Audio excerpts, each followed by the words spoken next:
Welcome back for another week of Growing with My Fellow Growers. I'm your host, Jack Greenstock, joined as always by an amazing panel. I'm going to pass it over first to Spartan Grown. Thanks, Jack. Happy 710, everybody. 710. So that's cool that it fell on the day that we stream. I think that's cool. I'm Spartan Grown. You can find me on Instagram at Spartan Grown, all one word, no spaces. And that's the only social media I do. Otherwise, you can shoot me an email at spartangrown@gmail.com and I can help you with all your synthetic or organic. That's kind of my thing, organic growing questions. Happy to have you back. I want to remind Dr. MJ to, if he wants to put his video on as I introduce him so that he can be seen on the YouTube. But next up, Dr. MJ. Oh man, that was just like sort of multitasking. I had to unmute my microphone and turn on my camera like all at the same time. I don't know if I fully got it, but yeah, I am Dr. MJ Coco from cocoforcannabis.com. I am pretty deliriously tired right now. I didn't like sleep last night, so I'm not sure I'll hang out for the whole show, but I definitely wanted to show up and be part of things as long as I maintain consciousness. So I look forward to whatever we got on tap today. I have a YouTube event coming up tomorrow. I want to let people know I'm doing a video premiere with a giveaway and then a live after show with Green Goblin 510 and doing another giveaway there. So that's at 5 p.m. Pacific, 8 p.m. Eastern on my YouTube channel tomorrow. Anyways, grower love, everyone. I'll shut up now. Check that out for sure. And we're happy to have you, even if it's for a quarter or half the show, whatever you can make it through. I understand sleep is important and sometimes you got to catch up on that. So we're happy to have you. And next up, we've got Matthew Gates. Yeah, hey everyone.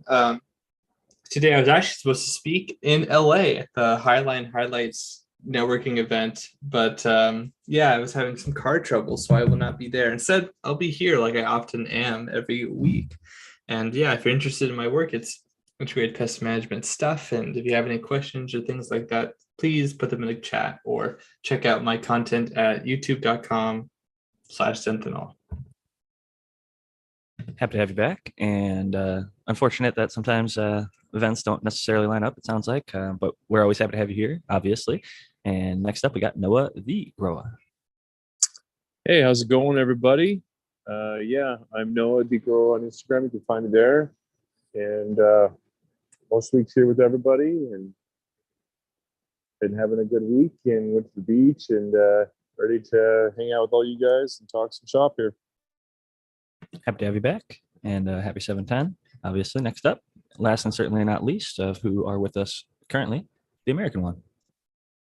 Hello, Jack panel and everyone in chat. I am the American one on the YouTube and the American one _ Keens on the IG. If you want to hit me up or just check out my Instagram or YouTube. And yeah, I'm glad to be here. Glad to have you back.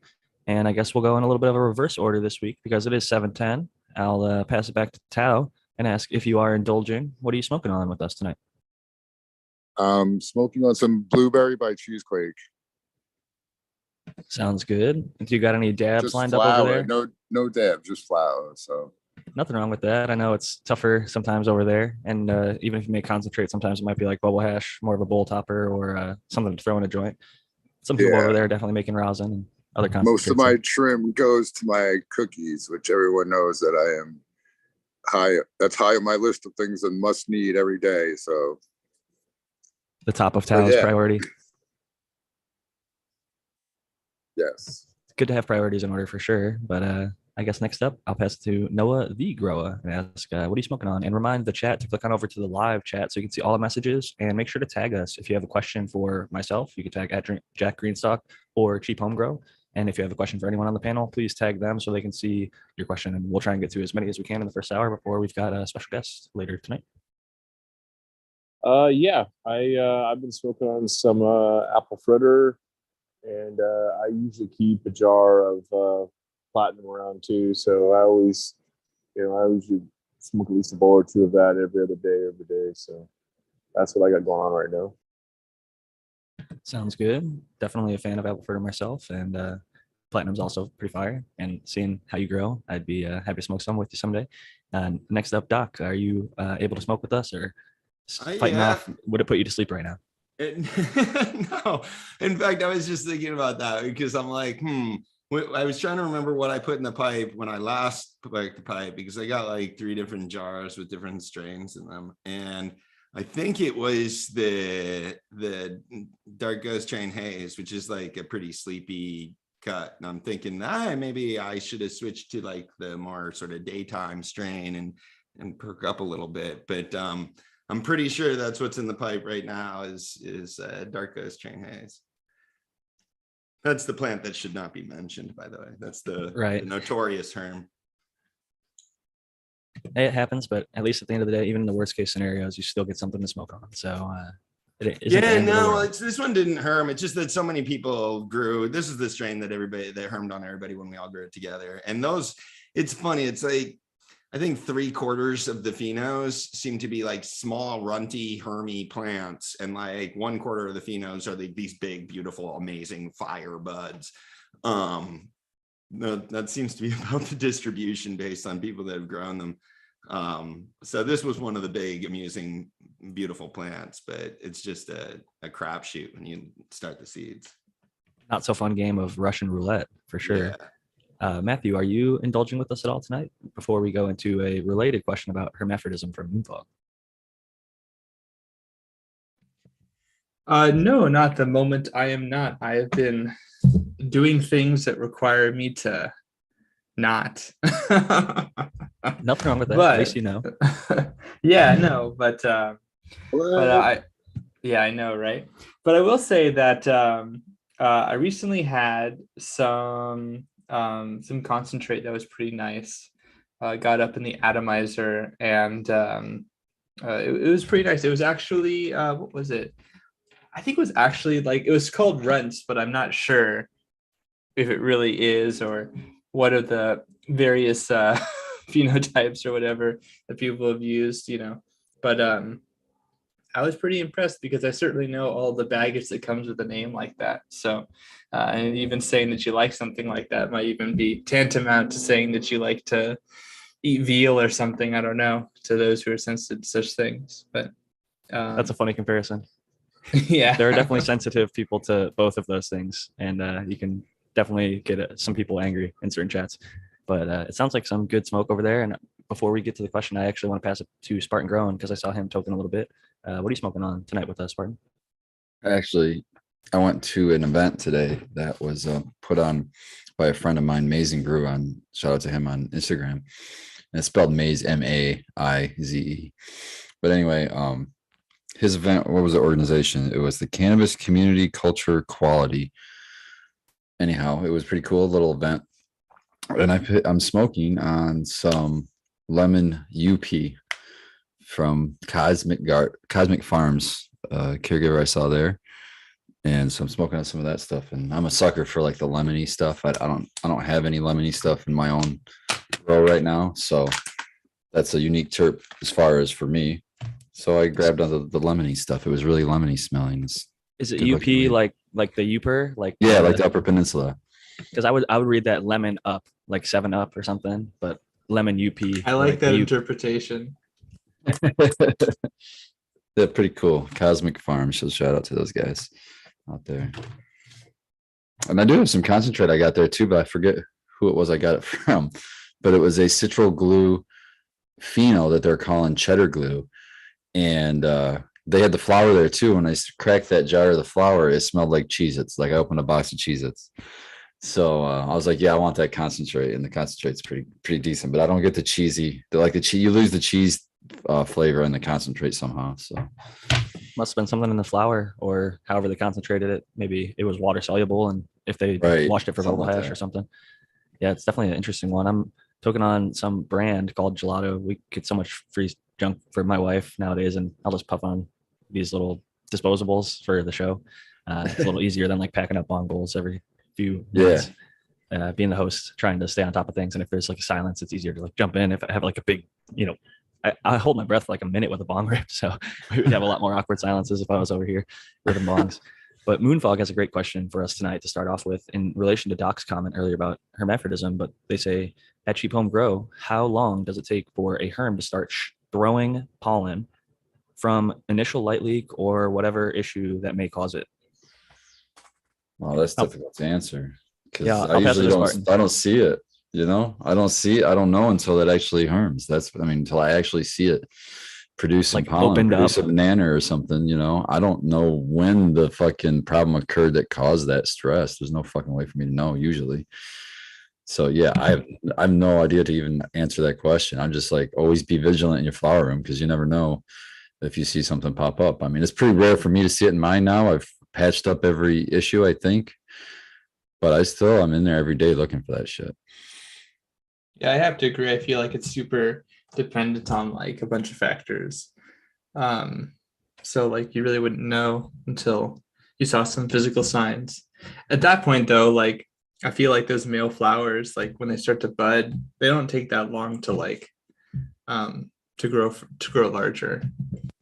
Well, I'll say in my experience, I just sent out 1,000 F2 seeds over the last couple years, and like 3 of those people found herms, and of those 3 people, they were between weeks 2 and 4. So I would say, kind of as a stretch is happening and finishing, is the most likely I would say to see herms. The second most likely I would say is late in flower. Like if it's a 8 or 9 weeker and you're pushing it like 10 weeks or something like that, you'll see those late flower nanners. Or even if it's a 9, not quote 9 weeker, everybody's environment's different, everybody feeds it different, how much light you give it, everything kind of dictates when it's going to finish. And it might be ready at 9 weeks in my garden, but it might take 11 weeks in your garden, or it might take 7 weeks in Spartan's garden. And so I think a lot of people maybe run stuff too long, and that stresses it out, and you'll get those late flower nanners, which do kick off pollen in sometimes under a week. If you look at a male, for example, males are typically, when you flip them to flower, within 2 weeks showing pretty heavy bud set pollen sacs, and by week 3 they're starting to dump, sometimes even earlier depending on the genetic. But as far as a herm is concerned, it's essentially operating with the same mechanisms. It's got the staminate flower, primordia, whatever the technical term is, but it opens up just like a male pollen sac. When you see it, it's got like kind of a little star thing pops out, and at that point the pollen's already been thrown. If you just see the actual like little banana, the little bump on the bud, you've got time. You can cut it out potentially. Maybe there was another one that popped and you haven't seen it, but I would say within a week, ideally within a few days. I mean, you want to catch it as soon as possible, and in that week 2 to 4 period, I would be looking as much as I can. But I guess I'll pass it to Doc because I know he had a big group of people during one of the grow offs with that particular strain. Have a bunch of Hermes. I'm curious your thoughts and feedback on this one. Yeah, well, I guess my first thought is, it sounds maybe like a grower that knows something bad happened in their space, and they're maybe wondering like how much time they have before, they'd have to make a decision to cull or something like that. But, most of the times that you end up with a herm, you don't know when the event happened. But if we were to assume that, the hermaphrodism was triggered by a stress event, you would have probably at least 2 weeks, I think, before pollen could be released from, created, grown, and released from that plant. You're definitely going to see the problem before the pollen would be released. I mean, assuming that you're looking for it and assuming that you're being somewhat vigilant. Like Jack's saying, when you see like little nanners growing, the pollen hasn't been released yet, and that's a good time to decide what you're going to do with that plant. Probably cull it. With light leak issues, there definitely seems to be evidence that it needs to be an ongoing problem. If it's one stress event, like you left the lights on when they should have been off one night or something like that, or a light came on for a few hours in the middle of the dark period once, that's unlikely to trigger most strains to hermaphrodism. And if it does, that strain was just sort of like sitting on the edge of hermaphrodism anyways. We got to realize that sometimes plants just are, hermaphrodites. The plants are just genetically sort of more predisposed to doing that than others. So it's a tough question, but assuming that it was a stress related event and you knew when that event happened, I would say you've got at least 10, 14 days before, pollen's actually going to be released. Like a power outage maybe, or a deliberate light leak, like maybe your plant sitter went in there because you were on vacation and they didn't realize that they needed to turn off the lights or something. They let a bunch of Right. light in, or something. Like there was a explained multiple day light leak or something, Right. like a Right. cat But at scratched that a hole in the point, tent. you don't really know when the trigger was. Was it the third exposure to the light leak on the third day? Was that sort of the trigger that really forced it into hermaphroditism, or the second day? Or maybe it wasn't until, this happened 5 times that it was the trigger. So you're not going to be able to be super precise about sort of understanding that. But I think one rule of thumb there is, if you can keep something that bad happens, make sure it only happens once, you should be okay. If it repeatedly happens to the plant, can trigger hermaphroditism. Well, You know and that it is. Go ahead, Matthew. I think we talked about this a couple of weeks ago, but I posted on my Sync Angel personal account that the researcher Jacob Toth said that it's mostly genotype. It's not really very much environmental. So like I only mention this because it doesn't mean that you won't get it or anything, but like in some cases you might be able to like totally remove yourself from the possibility, at least in the future, depending on some of the plants you get, which is kind of a neat thing to consider. He found some of the genes that are related to that and where they're located in the genome, which is really cool. And I'm glad we're doing that kind of research. But for sure. I've often thought, based on personal experience about this too, that, there's the cultivation reasons and there's the genetic reasons that a plant could potentially harm. And it's always in the breeder's interest to blame the grower. When it's a true statement. When all of us harmed, their instinct was to tell each of us individually that it was our faults, until they realized that we were all connected and knew each other, and it had happened to all of us, right? And it becomes harder and harder to like blame each and every one of you for screwing up in the same way. And I think a lot of growers are sort of prone to blame themselves for things that happen poorly in their tent. So, you end up with the herm, you're like, oh man, what did I screw up? I'm such a screw up. Like I screw everything up or whatever. I mean, we kind of are encouraged, and you contact the breeder and you're like, my plant hermed, and they're like, yeah, you must have had a light leak, or it must have been some problem in your tent, because they don't want to take responsibility for that.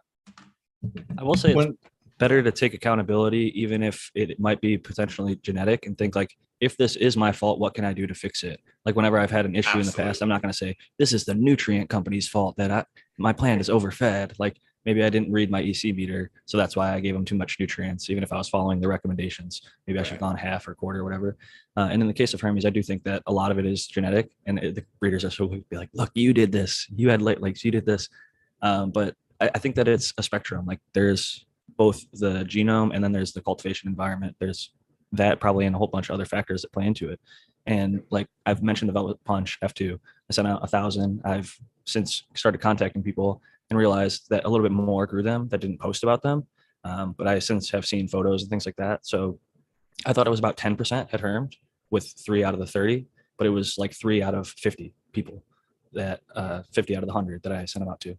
Right. And with that being said, that's under 10%, we'll say, at least, to be conservative. But then you've got like the dark ghost train haze, which presented itself in like, I don't know, let's say 75%. Yeah, I'm comfortable with like 66 to 75% in that range, right? Yeah, That's a different animal. I've seen a ton of herms, and even if it is from the even if it is from the environment, the strain still had to have the genetic code to, when it's stressed, it makes herms.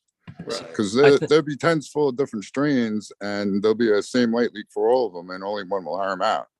So, or like 3 will herm and 1 won't.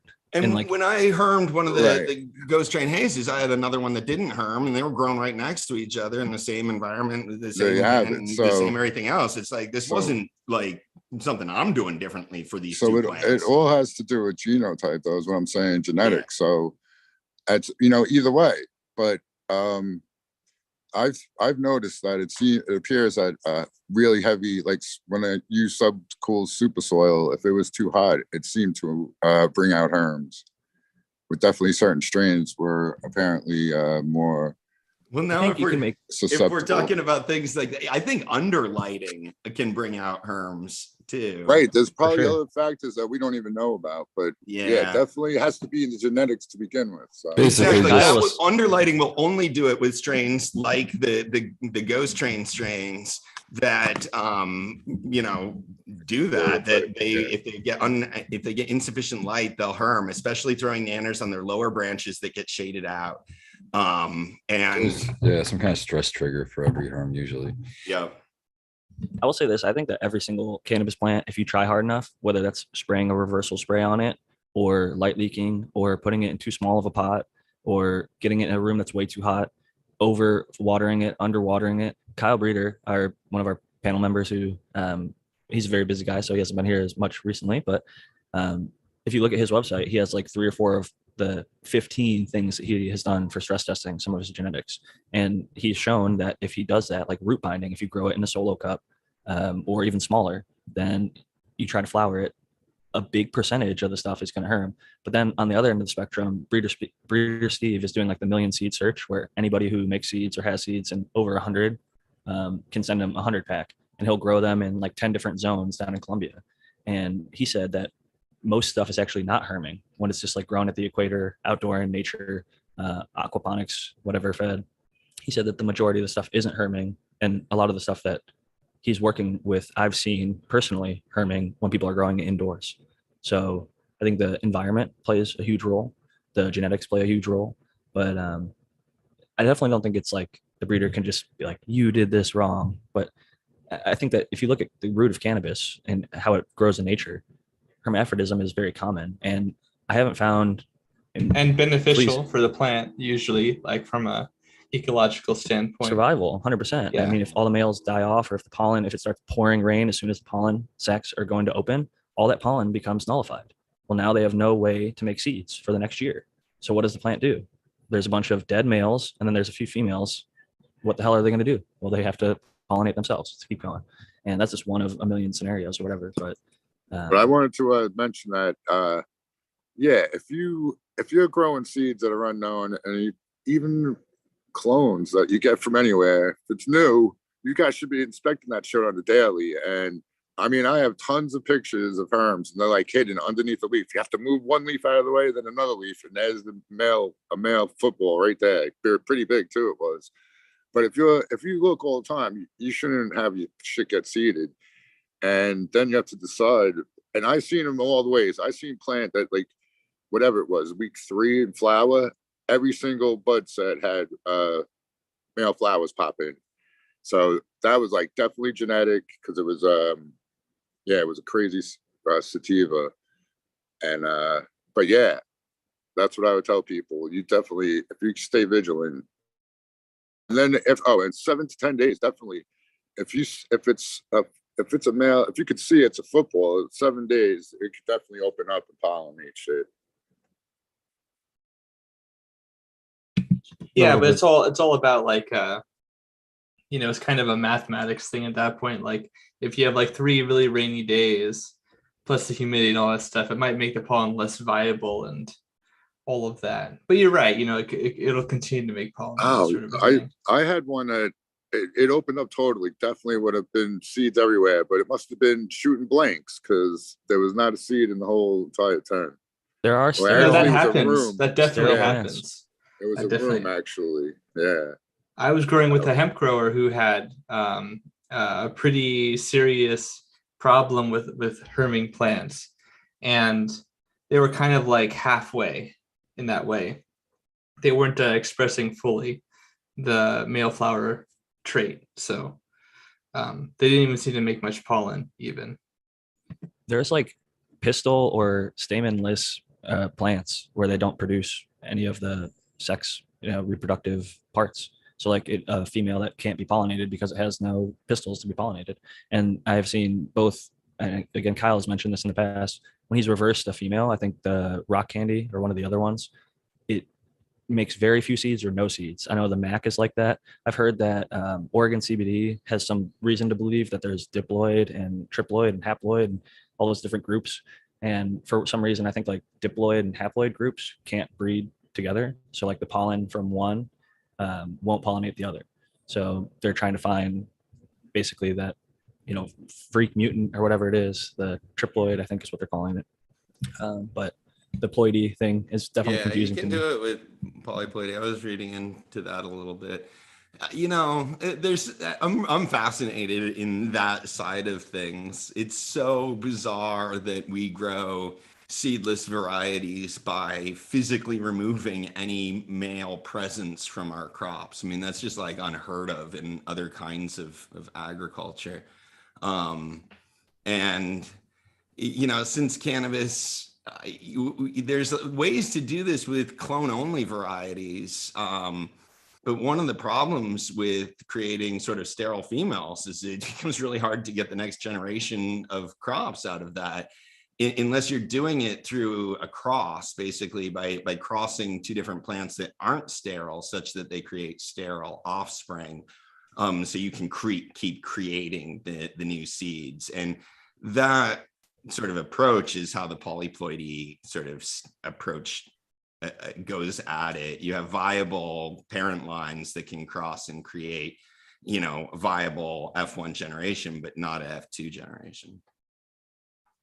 Hermaphroditism is one of those like natural aspects of the plant that like people who say that they want to grow the most natural plant in the most natural conditions seem to not really like follow through with, which is very understandable. Well, they still want sinsemilla. I mean, that's I was gonna say we'd all be growing that's the seeded fun bud. part of this, right? The Exactly. natural plant grown in the natural way, but you're still trying to like prevent the plant from reproducing.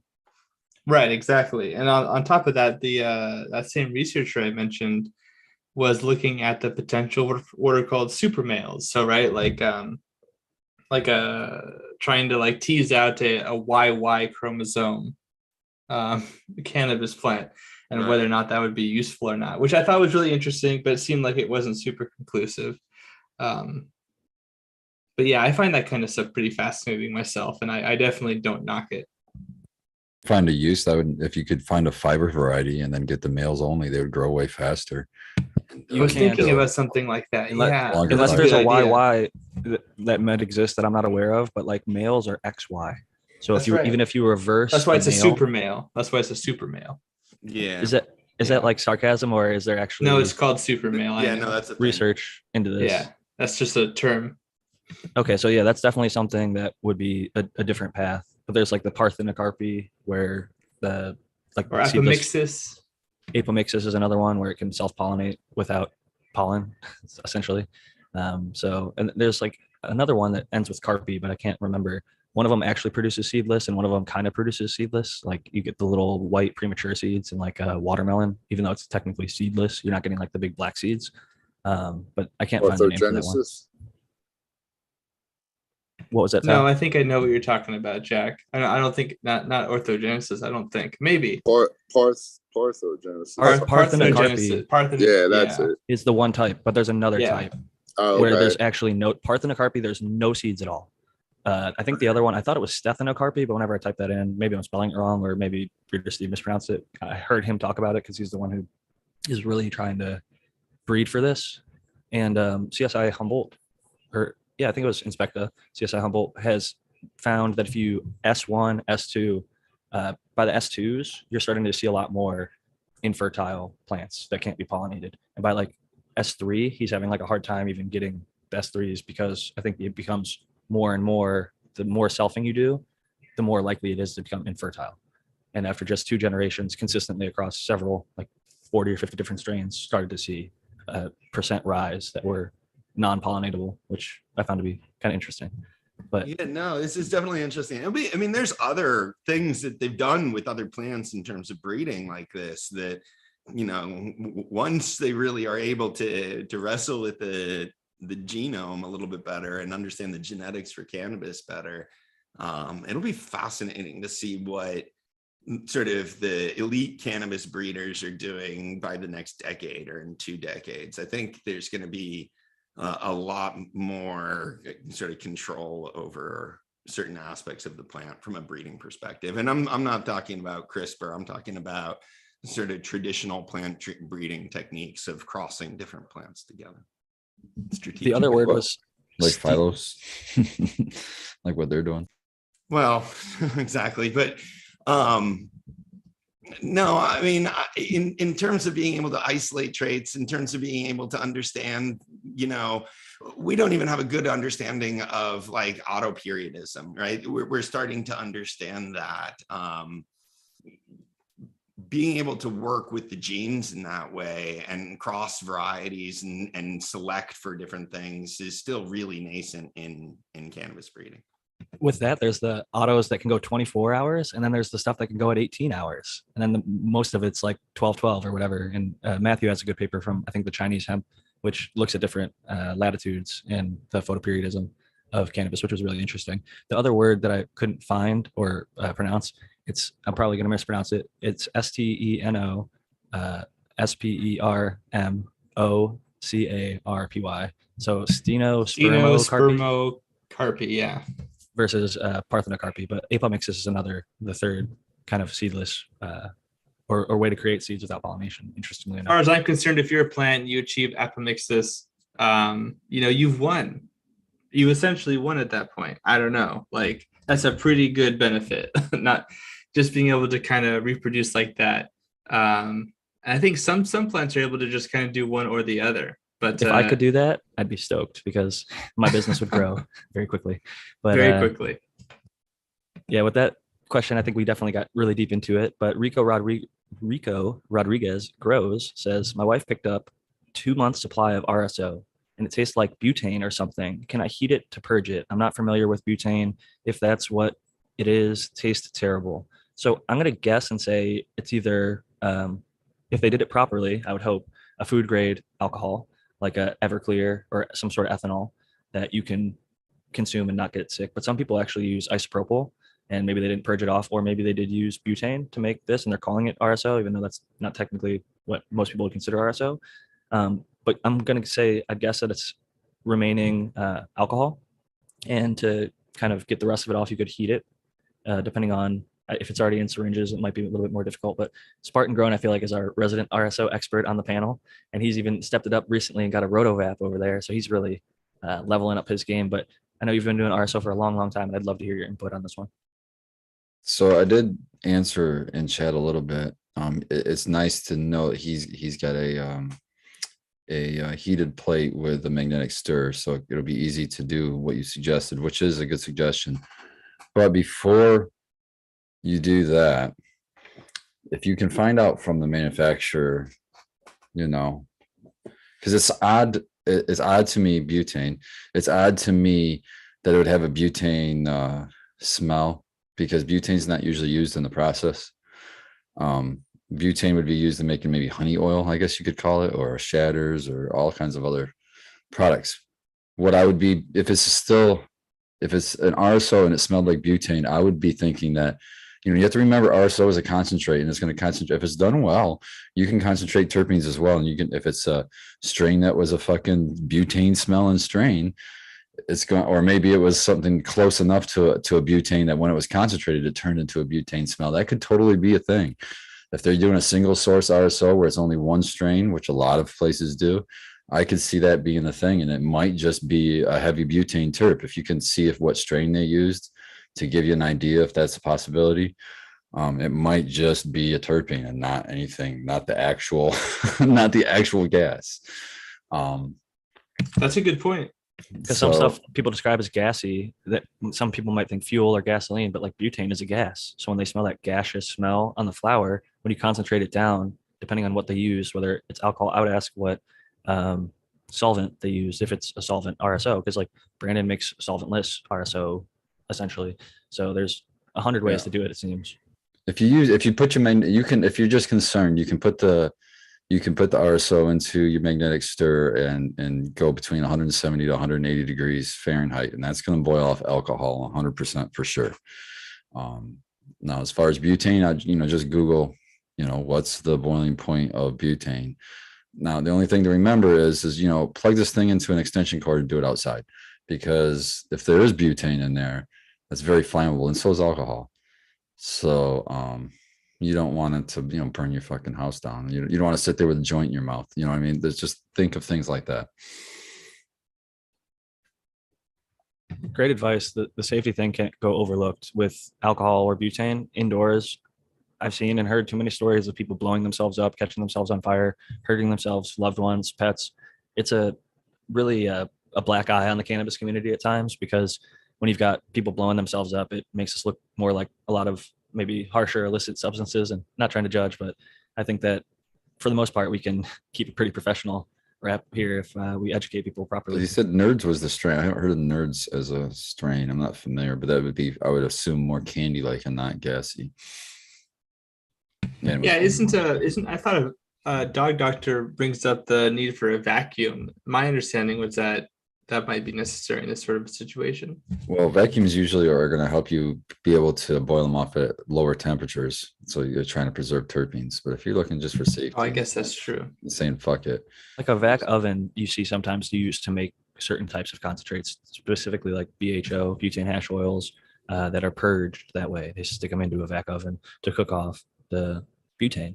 But even then, if you test it, like here in California, you go pull up your COA and it says there's 0.20 parts per million of butane. And there's like an acceptable level up to a certain amount. And it has to be underneath that acceptable level. And it's extremely low, but it's still there. To get zero or close to zero you have to do a lot of work. Like Fergaroli has shared, he uses D-limonene to clean his columns and stuff with. D-limonene is a terpene found in cannabis, but it's also a solvent. It strips the shit out of whatever equipment he's using, and it helps clear and purge off the remaining bits of butane that can get stuck in your equipment and stuff. Like it's a gas, any little nooks and crannies and things like that. The tiniest little trace amounts, it's something we can't even see. So it does come up in testing, but I would definitely take Spartan's advice there. And I'm curious if anybody else on the panel has thoughts for our friend here about getting rid of the butane smell. And would anybody just throw it away? Because I feel like in some cases, a 2-month supply, that would kind of suck to have to get rid of. But if I had testing available to me, I would just take a sample and get it tested and just know for sure what, instead of guessing, and you'll know. And then you'll know whether if you want to take that whole sample back and get your money back, or if that's even an option. That's all best case scenario kind of world. But that would be best case scenario in my book. Yeah, sometimes you got to just kind of move on. My experience, if it smells like butane, most likely it also tastes like butane. Most likely, if there's smoke, there's fire, it probably is butane. As far as the vacuum thing, usually guys will use a vacuum pump in the chamber, but yeah, I would probably just see if I could move on from it, or use it sparingly. And Spartan's idea of the low heat, that's probably your best option. Yeah, I would kind of agree with that too. I was sort of a little bit taken aback when Spartan started, thinking it could be terpenes, and I'm like, that's a really interesting point. Yeah, I've done some single source runs, and I swear you can get some really funky fucking smells. Usually, yeah, especially like GMO fucking lines and that kind of shit. Holy shit, some of that stuff. Yeah, I guess it would depend on the situation, but it's a tough call to try to sign off on consuming something that's potentially contaminated with butane. I'm a pretty cautious person, definitely. I could totally understand that concern. And also some of these compounds are like, some butane has these are cleaners, like some of the terpenes, like in the right concentration. The big thing they can be caustic at the wrong temperature. The big thing matters though too is why would you get the RSO? Usually RSO is like, I'm sick. Cancer treatment. Yeah, so you'd be surprised if that's the case, man. Some of the stuff that I've seen. Yeah, that's me too, and that's what I'm saying. It's like it might be life or death situation, and if you have a lab that's available to do it, you're talking $40-50 to get it tested, man, and just get it tested and see. Yeah, I think that's the best choice, and I think that the second best choice is to probably move on, as Noah was saying. I seen a guy one time run tubes of butane, weed, making BHO, and then afterwards he came over to my house with the material that he'd ran, and he goes, "What can I do with this?" And at first, I didn't, because if you've ever seen afterwards, it's hard to tell the difference. At first, it looks like wet fur, and then it goes afterwards. And I was like, oh, well, you could probably make like edibles or something out of it. And he goes, oh, you don't think that the butane that's in there would have a problem? Like, what are you talking about? That's hella dangerous. So you got to be very cautious what some people will do. I'm not saying that's what happened here, but I would be pretty cautious. I'll just say that. Yeah, chemistry is a hard subject for me even. No, I'm just saying. Well, I it's difficult sometimes. People don't use the right equipment a lot of times, and or don't know. Like a lot of times people just don't know they're doing something wrong. It's not even intentional. Right. He was genuinely curious, and I said, I was like, oh, I would just get rid of it. I wouldn't touch that. So I would almost wonder if you could do like a tincture, but I feel like the butane does such a good job stripping the plant of the oil. You're getting so much out of it. I can only imagine there's how much left is in that plant and how worth it is it going through the effort of separating it from the butane once again. If you find a craftsman, it's worth it. I'll tell you what, have some Fragrilli dabs and it's fucking worth it. I'll smoke Fragrilli's dabs, his fucking butane extractions over rosin. Well, I'm not saying I'm not to smoke tastes butane. I'm saying not to use the leftover material after it's already been blasted. Like that. Okay, yeah. I think it's a little too frugal. I love BHO. I've got a dab tray with 15 different concentrates, and probably 10 of them are solvents, mainly BHO. So I'm I like both sides of the field. I personally think that those people are artists. Like in this industry, yeah, man. At the legal market, it's so hard to find like really, really good flour. But in my opinion, it's pretty easy to find pretty damn good concentrate because there's people that can turn not shit into gold, but they're turning some decent quality. You can say at least improve it. Great.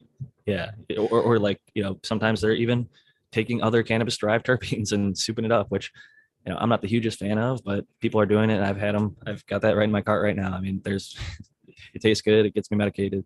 It's discreet and convenient. So I understand that everything kind of has its place and its purpose. Yeah. It might not be your main go-to thing, but I always push against the division that I see in the industry because I'm already seeing it happen as legalization goes across. There's already the people forming groups and I'd rather be what it always was, as an open, free and sharing of ideas and that kind of stuff. Because now even in the concentrate game, there's, oh no, we're solvents and we're solventless. And I'm like, show me the test, man. I'll show you a test of a BHO thing. And it is solventless, damn it. It's not detected.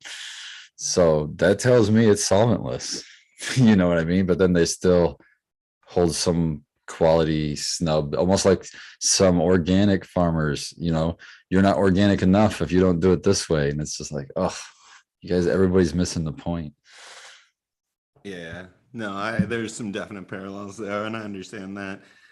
There's different issues on different things, but certainly the finished product, if it's well done, is just as safe. There's a quote, divide and conquer. It's the oldest trick in the book. I'm not sure who actually said it, but every community that I'm a fan of and a part of, every single one is divided, whether it's video games, car owners, weed smokers. You've got your Chevy guys and you got your Ford guys. And it's like, why can't we all just celebrate that we love trucks or whatever it is? You know what I mean? It's like every single community, we love to identify ourselves in these little boxes and then it's us against them, when in reality we'd be so much better off if we're all just working together. And that community mindset is something that I appreciate a lot about the cannabis community when we're doing it successfully, when it's actually the community and we're sharing and doing stuff like this where we can help people out, answer questions, which we haven't gotten a lot of chat. So make sure to drop those in there. We've only gotten a few. I scrolled back up to try and find more and not really seeing tons of questions, but first few have got us going for almost an hour and we're gonna have a guest in a little bit. So we'll look forward to that. But yeah, it's definitely unfortunate to see how almost like childlike it can seem at times, like a schoolyard playground, when you see kids like, I'm not inviting you to my birthday, or you're not my friend anymore, this and that. My parent could beat up your parent, or these shoes are cooler than those shoes. It's like, really, you see that reflected in adults all over the world in jobs and communities. It's just like, we could all use a little bit of growing up at times, I think. Absolutely, man. I couldn't agree more. It's like, I think that was one of the biggest things that attracted me to, besides just growing the cannabis, was the community that came with it. And that really was like the hook that pulled me in. And And I don't want to see that go away. You know what I mean? I don't want to see that be tore down because feuds or whatever it may be. I see like little groups forming, and it's great in one aspect, but in another aspect, don't be non-accepting of others. That's the only thing that I'm not a fan of. Build bridges, not walls, right? Yeah. Wall yourself off into little groups, and that is a common thing that humans are want to do, to define yourself as part of a group in opposition to some other group, and it gives you a sense of identity. And then you get like sort of rah about like being organic or being whatever it is, right? And that definitely breaks down the solidarity amongst the larger community. So yeah, build those bridges. And I think that we sort of practice what we preach in that regard through this show and elsewhere, in terms of bringing together different styles of growing with mutual respect and sort of understanding how that happens. So I just wanted to reiterate those comments from Jack and Spartan that, yeah, build bridges. We're all interested in growing together in Don't potentially different unintentionally ways. burn them. People unintentionally burn bridges all the time by kind of talking shit on stuff that's just not their preferred thing. Like maybe you love living soil, but Yep. maybe there's guys out there that are growing in cocoa or hydro. And if you're like living soil or fuck that shit, I'll throw it in a bonfire, I'll throw it in the trash, I'm not smoking it, get it out of my face. Yep. Don't come to me with that. And I'm like, come on, man. Like you just ostracized like so many people out there that are doing this and they're happy with it and that are growing great product. And if you were open-minded, you'd probably experience some dank that would surprise you, that there are people out there killing it in cocoa and DWC and all these other methods. And I shamefully, I used to have a little bit of that in my heart. Like when I switched from cocoa to organics, I was like, this is better. I'm doing good for the earth and I'm going to make tastier weed. But at the end of the day, like reflecting on some of my best crops were in cocoa and they tasted amazing. I had no problems with them. I've had doc stuff grown in cocoa, high frequency fertigation, fucking amazing smoke. I had no problem with it. So at the end of the day, like do what makes you happy, do what grows you good herb that you can manage and have success with. And don't get drawn into these kind of schoolyard clashes on the internet. If you start typing a furious comment, right? Realize, take a breath, just delete it. And you don't waste your time, because that person's going to reply back to you. And then you're going to go back to them. You're going to go back. I've seen it. I've done it. I stopped doing it because I'm like, every time I get engaged in this, even if I'm trying to like enlighten somebody and show them like, oh, you know what? Even if I'm saying like what I'm saying right now, like if I'm commenting on someone, say organics is the best or salts are the best, they yield better or this tastes better, or whatever it is. I'm like, dude, both are great. And then somebody's like, fuck you. You don't know what the fuck you're talking about. You tent growing piece of shit. I'm like, all right, I shouldn't have even taken the time out of my day to get into that negativity when I could have just smoked another one and been super happy with it. Yeah. No, cheers to that. We do have a guest. His name is Jack. I don't know if I want to give the whole name because he's made a new Instagram profile. I'll allow him to introduce himself when he gets here. If he does end up showing up, I believe that he's going to. We've had contact earlier. He has an outdoor garden growing, so he sent me a video via email that I'll share screen and he'll talk us through. And cheap home grower reached out, said I'd love to show off my garden if it's possible sometime, and asked what time we're doing the live and everything. And I figured on a Q&A, sometimes we just throw it into the kind of ether of all the people in the chat, but then occasionally people reach out and would like to be on the show and show off their garden. So I wanted to give Mr. Jack and Skits, I think is the IG. It's a new page out there. They'll probably, if they didn't want me to say it, then they can change it at a later date. So Jack will be here in about 10 minutes. Cool. Oh, they're JF from NB just tagged me. I'm here, brother. So cheers to you, Jack. We look forward to having you on, and I'll go pull up my email now so that I can have it prepared in the background and not accidentally expose other emails or private information or anything like that. So I'll pass it off to Tao and ask, what are you growing on? And how are things going? I know that you've been saying you've been on the chocolate tie hunt for a while. Anything new or any new updates on that? Yeah, no. I picked the one I'm going to end up trying the female that I'm going to use, and I have two males that I'm going to probably see which one does better. But I actually did a germ test on some Timework by Blueberry, and I couldn't just throw them out, so I planted a whole bunch of solo cups. So we'll see how that goes. But yeah, I wasn't expecting to do that, but yeah, that's what happened. So we'll see what happens. But someone did send me some on Instagram who harvested that Timereck by Blueberry, and it looks pretty damn amazing, I must say. So I wanted to try it anyway. It sounds exciting. Have you had the time rack by itself, and what do you think of it? Oh yeah, that's one of the ones I had in the same tent with your Velvet Punch that one time. The Timereck plant is the one I keep praising, that it's impossible for me to get rid of, and it clones on its own pretty much. It's just like awesome, and the smoke is like I can't describe the flavor. It's just funky. So yeah. And yeah, I sent a whole bunch of those testers out to people, and a whole bunch of people are growing them.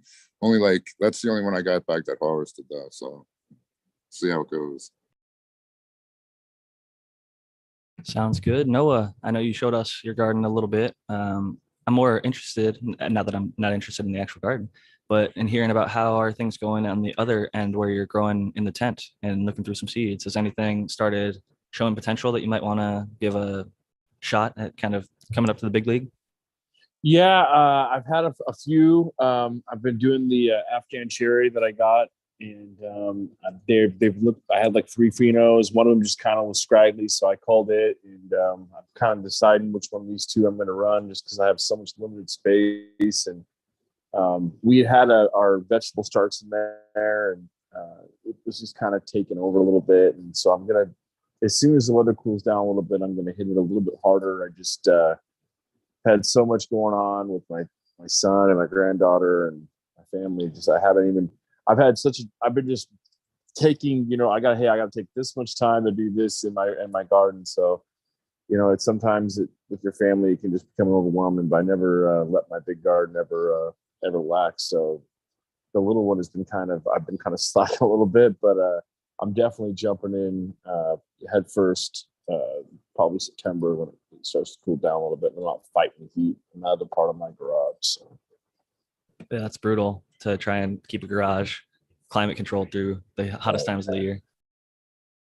It's funny, my one plant, I'm doing some stress testing of my own, my Velvet Punch F3s before I send them out to testers. I like to kind of put them through hell and see if I can get them to herm or have any problems in my garden before I send them off to anybody else. And thankfully, I had no negative results on my end. But the one plant that I really stressed the most, like small pot, high heat, overwater, underwater, low light, too much light, just like I put this thing through hell. Ran it like 4 weeks past harvest.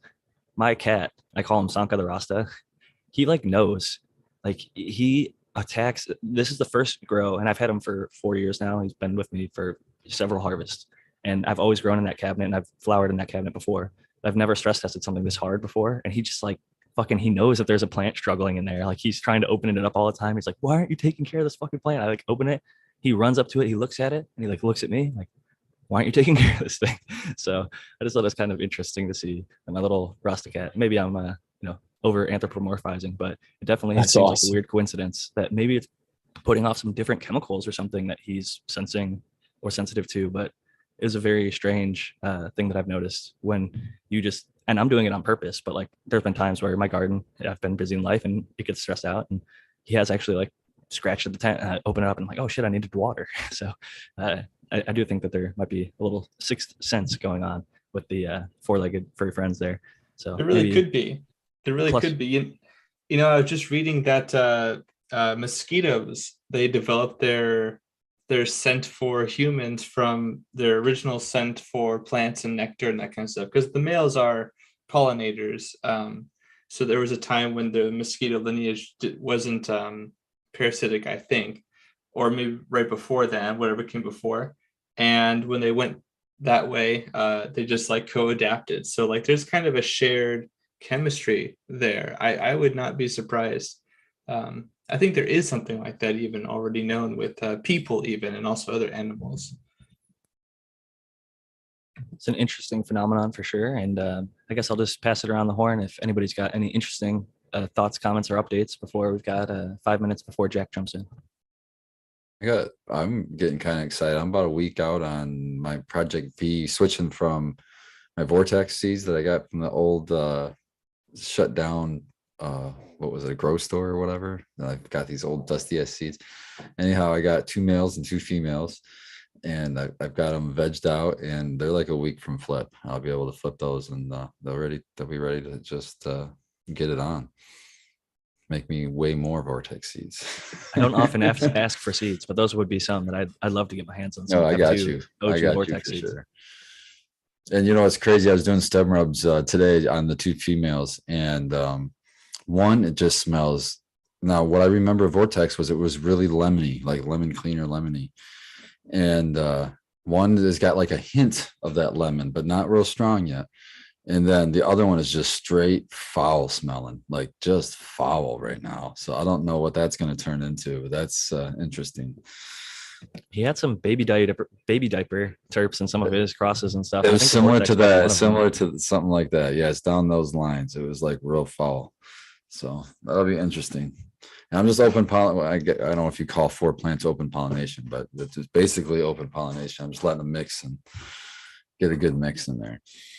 I think that's as much open pollination as you can with a lot of 5 seeds, right? You got the 2 males, 2 females, and some people would be like, "Oh, why don't you pick the best male?" And it's like, well, how do you really even know what the best male is Right. out of the bunch? So he's doing what Playing would the preserve the odds. most genetics and keep it, because sub might have picked something completely different, right? So if you just have both of them going, you got a mix of all those seeds that kind of have a little bit of everything that's potentially in there. And F2, if it's, I don't know if it'll act like a true F2 because it's not really like a true F1. No offense to Sub, but his stuff is probably hybrid. And it doesn't breed like an F1 to an F1 in like corn or even in cannabis. Like if you look at an IBL bred to another IBL or a landrace bred to a landrace, they really have that kind of heterosis and hybrid vigor where having personally gone through F2ing and F3ing some polyhybrids myself very recently, I can tell you it's the F2 wasn't what I've been told, where it's like, oh, you're going to see every single one of the grandparent genetics. I was like, you know, a little changed, but there wasn't this crazy variation. Now at F3, I'm starting to like see some interesting things, but even still not super crazy. So I'm wondering if it's just not going to line up at all with the traditional because they're so, it's like breeding a mutt to a mutt to a mutt. You don't really know what you're going to get. It's Yeah, but as you keep selecting for each line, maybe it's going to get more towards that. It's going to get more towards a true F1 breeding at that point, and then you're going to see it in like a, you know, in an F2 from that or whatever.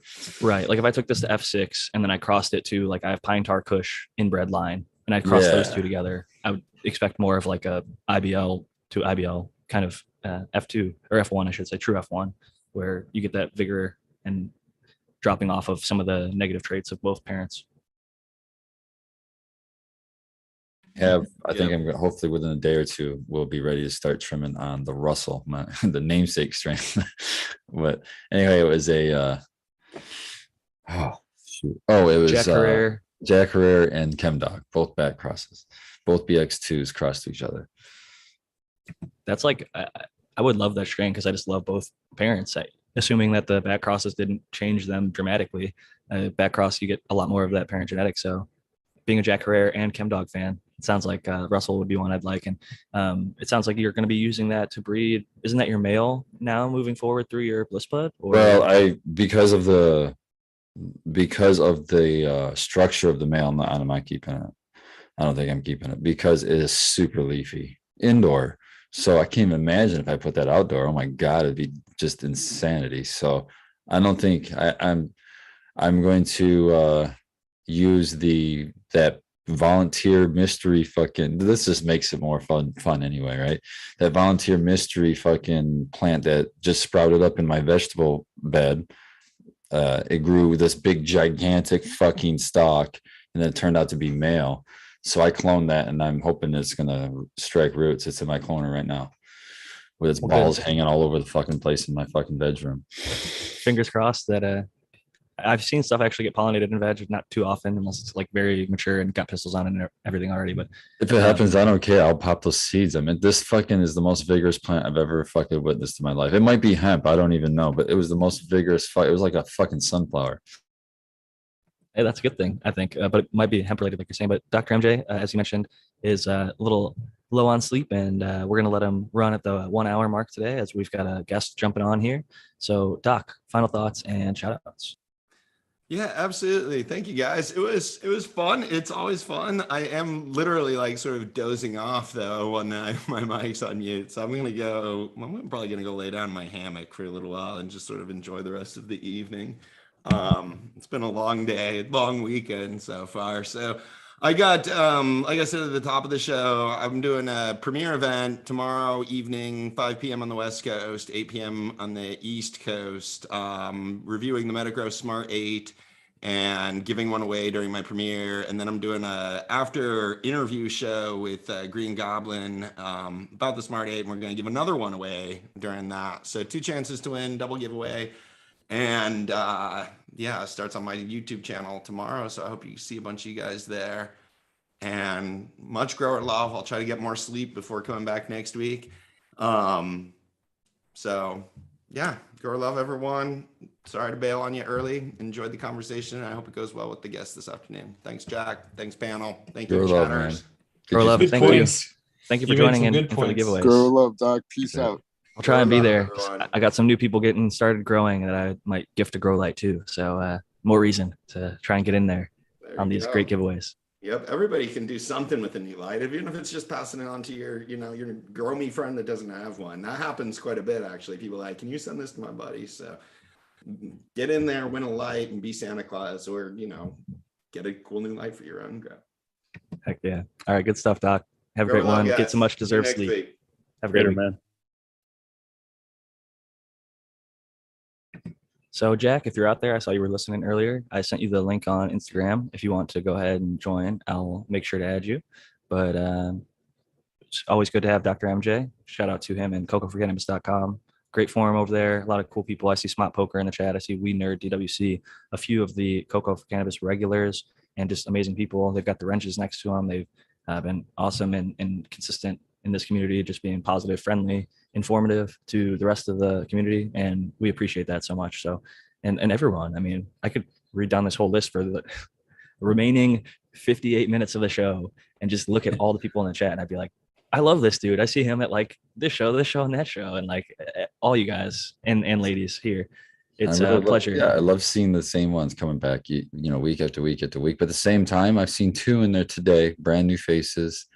And I'm not going to put them on the spot right now, but I already shouted them out in the chat, and it was good to see new people in the chat saying kind things. So I really do like seeing new people come in too. And here's my begging for a like. Shoot us a like, guys, if you're out there. That helps us.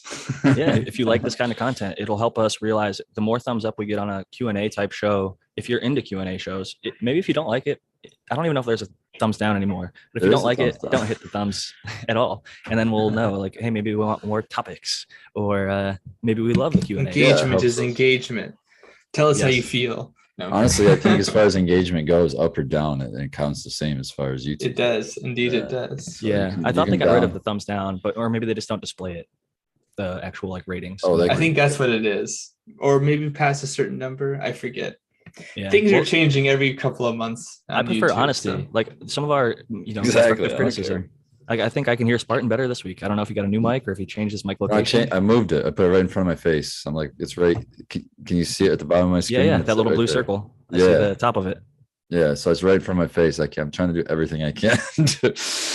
The people make it appreciate better. it, honestly. Especially the podcast listeners out there who might have one headphone in at work, like a little earbud, and Mhm. even at max capacity, full volume on their phone. My phone says like, if you're listening past like 8 out of 10, it'll be like, warning, hearing damage at high levels of volume. Yes, But I still yes. click through it, and sometimes I still have a hard time hearing, and not even just on our show, on other shows. So I do know that it makes a difference for people out there who are trying to educate themselves and learn all the good knowledge. Spartan, you have tons of it, being a longtime caregiver there in Michigan, having extensive experience in the commercial cultivation setting at a fairly successful operation, I would say, and just love your perspective in general. So we're always happy to have you. But with that said, JP from NB just joined the chat.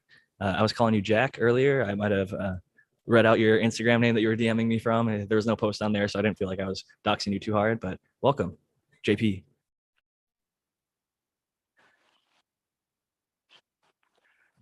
Greetings, everyone. It's JP from NB. Can you hear me okay? I can hear you now. Yeah, Cheers. loud and clear. Sounds good. Good to meet you.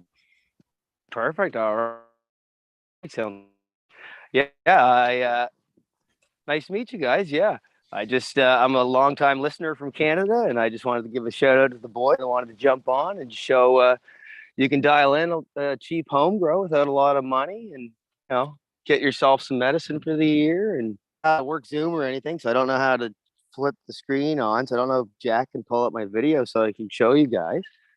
Yeah, it's good to Yeah, see somebody in my actually, neck of the try to- woods, man. I'm in Michigan. I like to say I'm close to I'm like Canada Junior.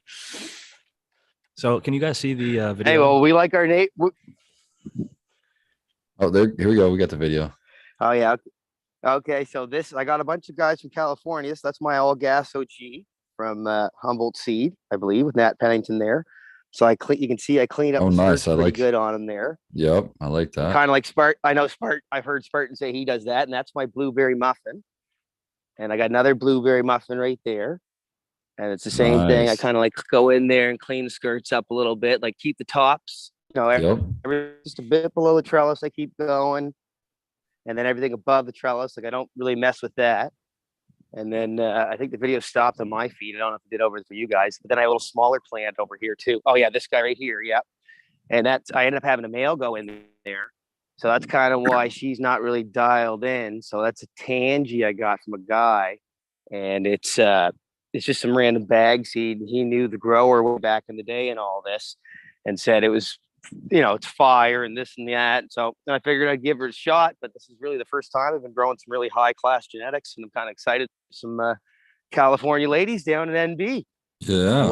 I will say All Gas OG is one of my favorite smokes, also called Venom OG from Humboldt Seed Company, HSC, Nat Pennington over there doing a great job. You've also got his Blueberry Muffin, which I'd say is his flagship strain. I'm re-showing the video because it was a relatively short one, and I just want the people to be able to see your garden. It looks awesome, dude. Yeah, you Thanks, done a good job. I brother. like how you got it set up, man. I got some nice big stocks on them already. Are you an I like ACMPR?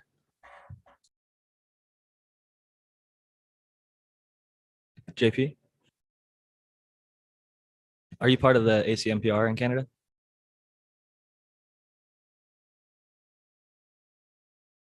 I think we lost him. I think We we did. lost- Oh, We lost. he dropped out. His connection was a little bit. He's joining us again. Admit. I didn't notice there was when he first started talking. I think he started right when I introduced him, but then it just took a second to. Oh, damn! He's actually out there. I think we're getting live feed now. Yeah.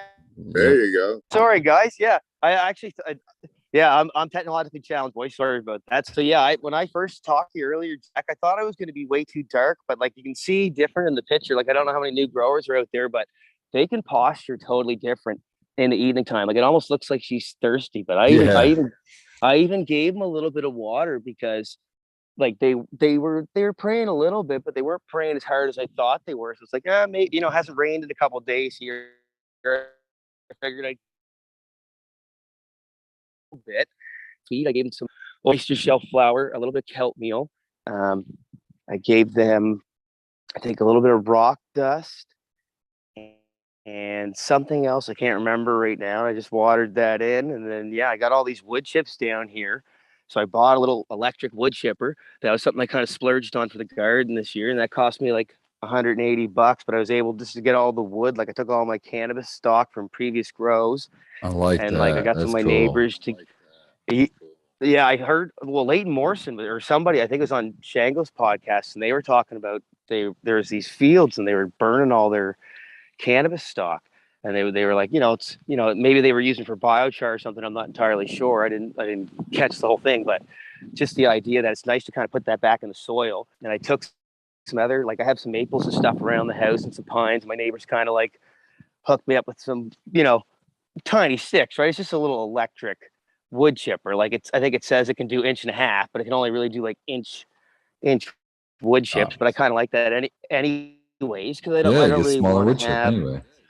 Yeah, that's kind of what I'm thinking. I feel like it's maybe I'm wrong, but I think it's easier for the soil to kind of work through that and the microbes to kind of.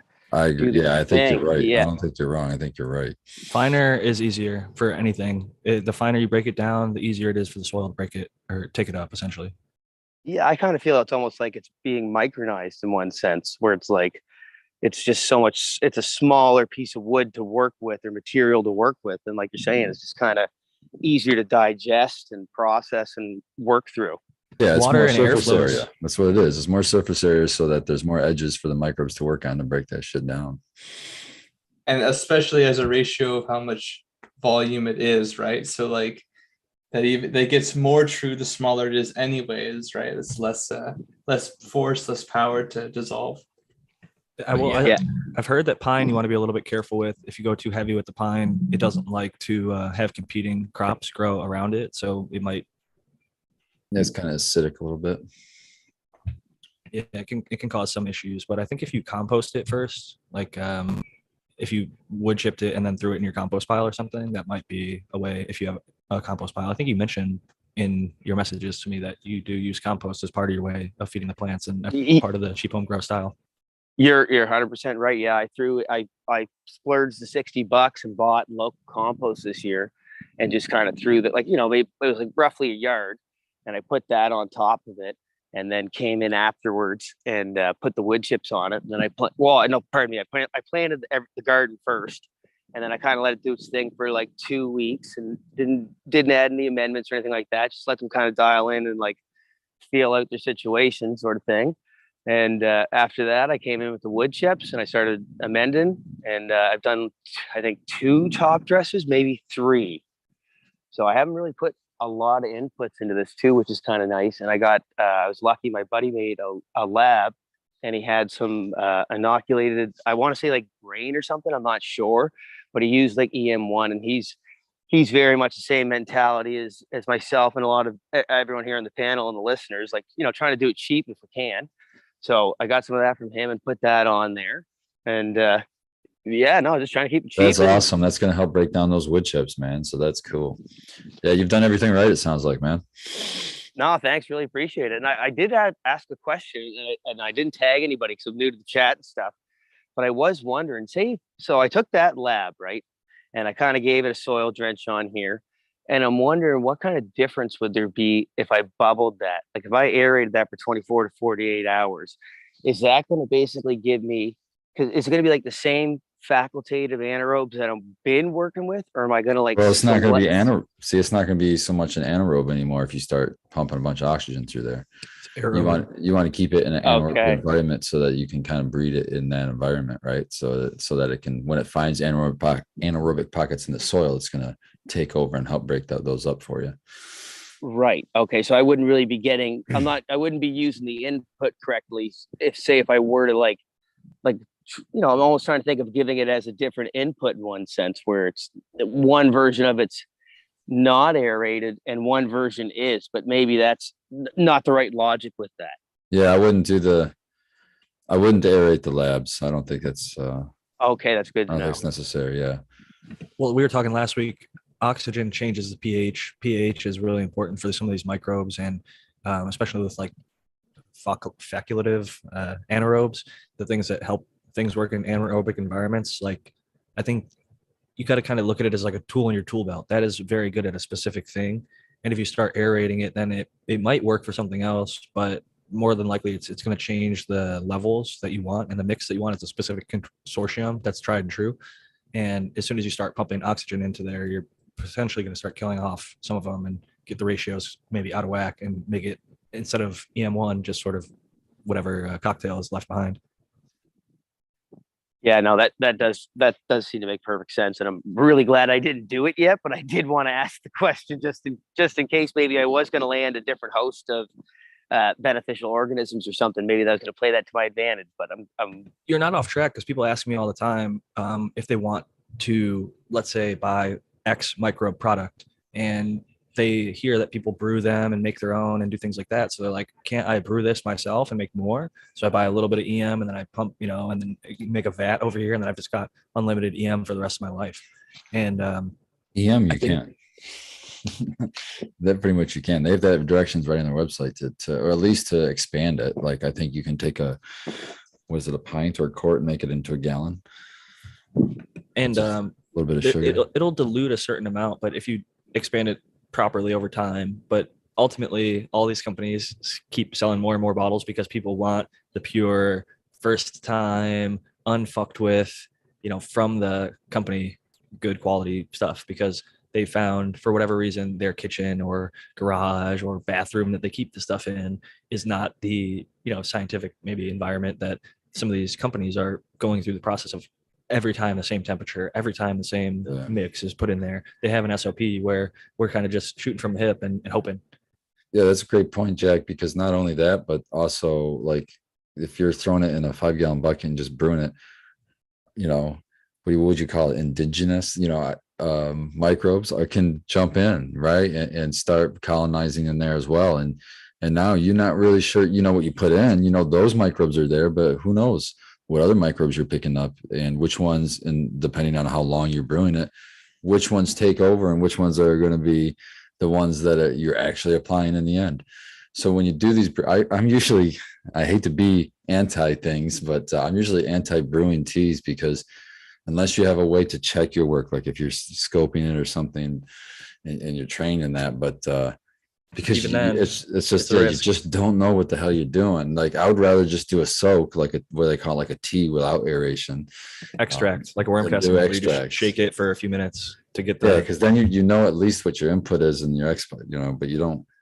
I don't like brewing over time, with air, and then who knows what you're getting. I know I've had some good results doing it. I just don't. It's just risky, I think.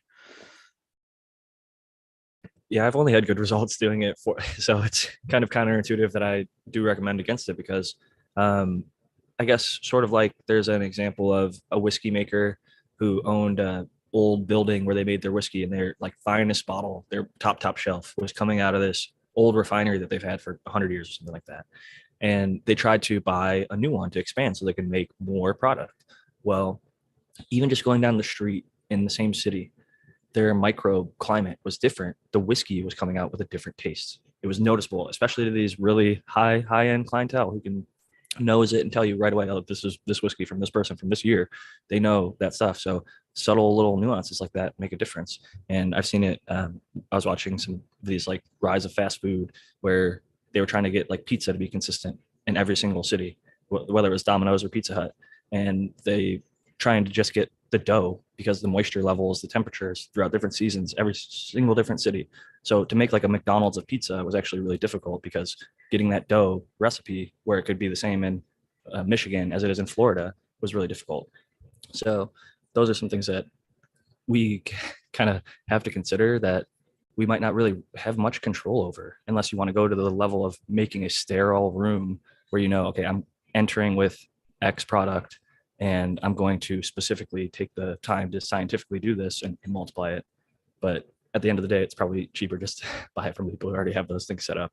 And not to say that you shouldn't try and make your own EM.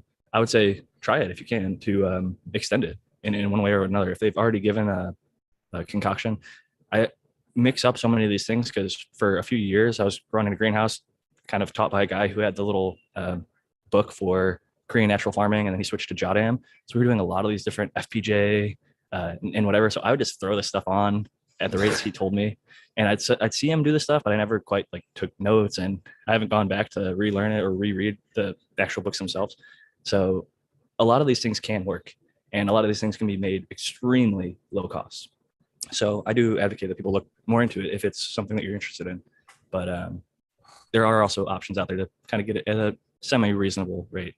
Don't get the cannabis tax. If you're paying like 50, 60, however many bucks per bottle, it can be time to reconsider and try and maybe stretch it then. Yeah. What does EM even go for? I hate to be a shill for Brandon's products, but I use Microbe Plus products and or Bokashi Earthworks, I should say, and his products, in my opinion, are very reasonable. So, yeah. JP, what in Canada, especially, I feel like it's really hard to get microbes up there. So I'm even curious how it got up there. But two, how's it working, and how much did it cost your buddy or you to get that bottle? Honestly, you guys can still hear me now, can you? Yes. Yep. Oh. Well, we did. Now we don't hear you anymore. You muted yourself. Sorry, boys, technologically challenged. Yeah, sorry. So yeah, honestly, it's from my perspective, it seems very hard to find a company that has good microbes. Like I actually messaged Brandon to try to see if I could get his his formulas and his carbon based fertilizers down here. And it's my understanding you can't get them here yet. And I was trying to actually get fish brew. Hear Leighton Morrison talk about it a bunch, and he talks about using it for inoculants on compost and things like that. I think he used it for remediation. And I contacted them, and they told me they don't deal in Canada yet. So for us, it seems like it's hard to find a company like. And to be fair, maybe you guys are like the Americans. You guys are amazing at publicizing and blowing stuff up. Like the Super Bowl is amazing. You know what I mean? So it's like maybe a lot of that's hype, and no one's hyping as much in Canada. But the stuff that I'm interested in, that's like being almost marketed to me through some of these podcasts and stuff like that, like it doesn't seem to me like we can get access to that. If I could, I would love to use some of that stuff, but I really don't feel like it's available to me. And I don't feel like there's like, if I go to my local store, there's not really, it's a lot of salt-based fertilizer, and there's some dry amendments, and there's like some fish shit and stuff like that. But I don't feel like there's much for cultured. Fish shit's just as good as the fish brew. I'll say that. If it's coming out and fish shit, the product, I've used it myself. I love it. Good microbes. I like that one too. I'll say basically any reputable microbe product that you can get in there. Not that all of them are going to be great, but in my experience, and I've seen a lot of other people use it with lots of success. And what I know about tilapia and their digestive system and what they're being fed, their microbe, and the reason that the fish brew is so popular as well. The aquatic microbiome is much more diverse and much broader than the land-based, I guess, from what the researchers are pointing out.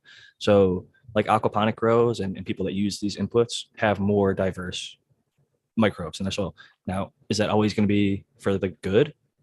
Up for debate. Some people want a more diverse microbiome because let's say, X, Y, or Z happens, then if they have that specific microbe, that niche little microbe that can release something to the plant that it needs, whether it's water or a nutrient or whatever, helping it work in a dry pocket. Like there's all these weird little niche things that different microbes can do. Having a diverse amount, you're more likely to have maybe that one who can step up in that moment. But there's also something to be said about having like a good troop of, ones that specifically are like trichoderma is good for fighting off a bunch of things. And one that I think is available in Canada is Recharge, which Seed Person 1 just asked a question about Recharge related. I'll talk a little bit about general Recharge, but theirs is actually related to another Real Growers product, the Grow Dots time release fertilizer. And they're saying that it works with in tandem with Recharge. And Recharge is kind of like a dry powdered microbe consortium of sorts, where they've got a mix of a bunch of different things, from I think mycorrhizal to trichoderma, and a cocktail of things that they found to be beneficial. I think there's like B vitamins and stuff in there. Even I think Spartan might know a little bit more. I could probably pull up the label and give you. There's amino acids. There's a sugar source. I think it's brown sugar. There's no, I'm drawing blanks. Where he said the microbe consortium. The one that I like the best is they have a trichoderma and a bacillus subtilis combo, which has been shown to help with resistance to PM, which is fucking cool for outdoor stuff. It's not like any future, it's no proof thing, but it does help, I guess. I'm seeing bacillus, megatherium, kelp, molasses, humic acid. And then that's the big one. The humic and fumic fulvic acids in there is going to help make any nutrient you have in there kind of help chelate it, help it make it more plant available. And you guys are saying that is available in Canada? I'm pretty sure he went through the. Okay. Oh, yeah. Okay. Like I'll take a look tonight, because I never heard of Recharge before. But if that's something that's available to me, and you guys are saying it has, you're saying it has a consortium. Yeah, well, I'm as long as it's like I kind of try to do like living soil probiotic, like myself. Like I don't like not super hard and set on it. Like I don't really add bottled nutrients per se, but as long as it's like organic based, I have no problem using that as an input. And I'd love to land a host of beneficial organisms in there for sure. I don't know if he's gone through the organic labeling process, but to my knowledge, most of those inputs are organic. Maybe the humic acids might not be, but I've used it a bunch of times with organic soils and had good results. I'm not like shilling this product or paid by them or anything. I get the tiniest little like sample packets because I have such a small garden. You can use a tiny bit of it at a time. You can either water it in or just put it directly into the soil like during transplant. But yeah, I can't really speak negatively of it, other than maybe availability and price for some people, depending on how much it costs for you to get it.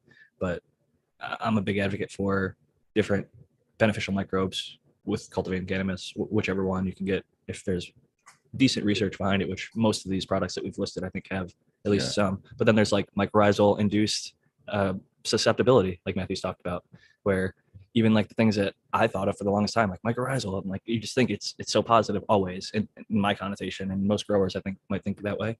But there are instances where it might make your plant more susceptible to disease or pests. Yeah, I think I've heard Matt say on a couple episodes before where he was like, a symbiotic relationship basically doesn't necessarily mean that's mutualistic or beneficial.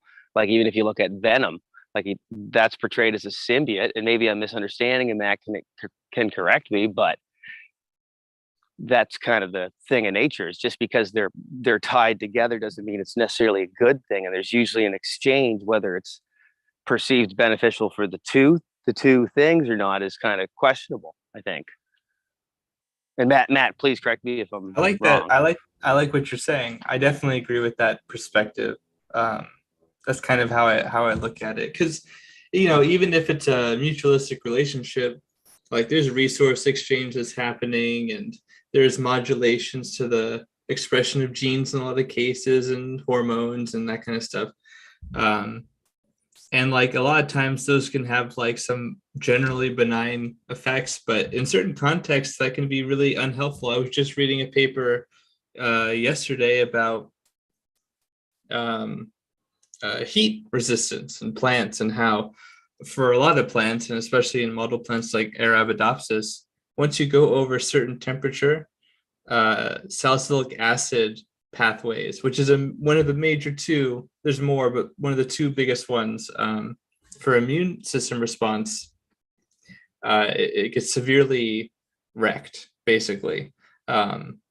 So like in some cases that's going to override your biology, for example, or vice versa, or sometimes even the good guys don't play nice together. That's the other thing. So you got to know. I think diversity is usually, it can trend towards good, but there might be a way to optimize that diversity.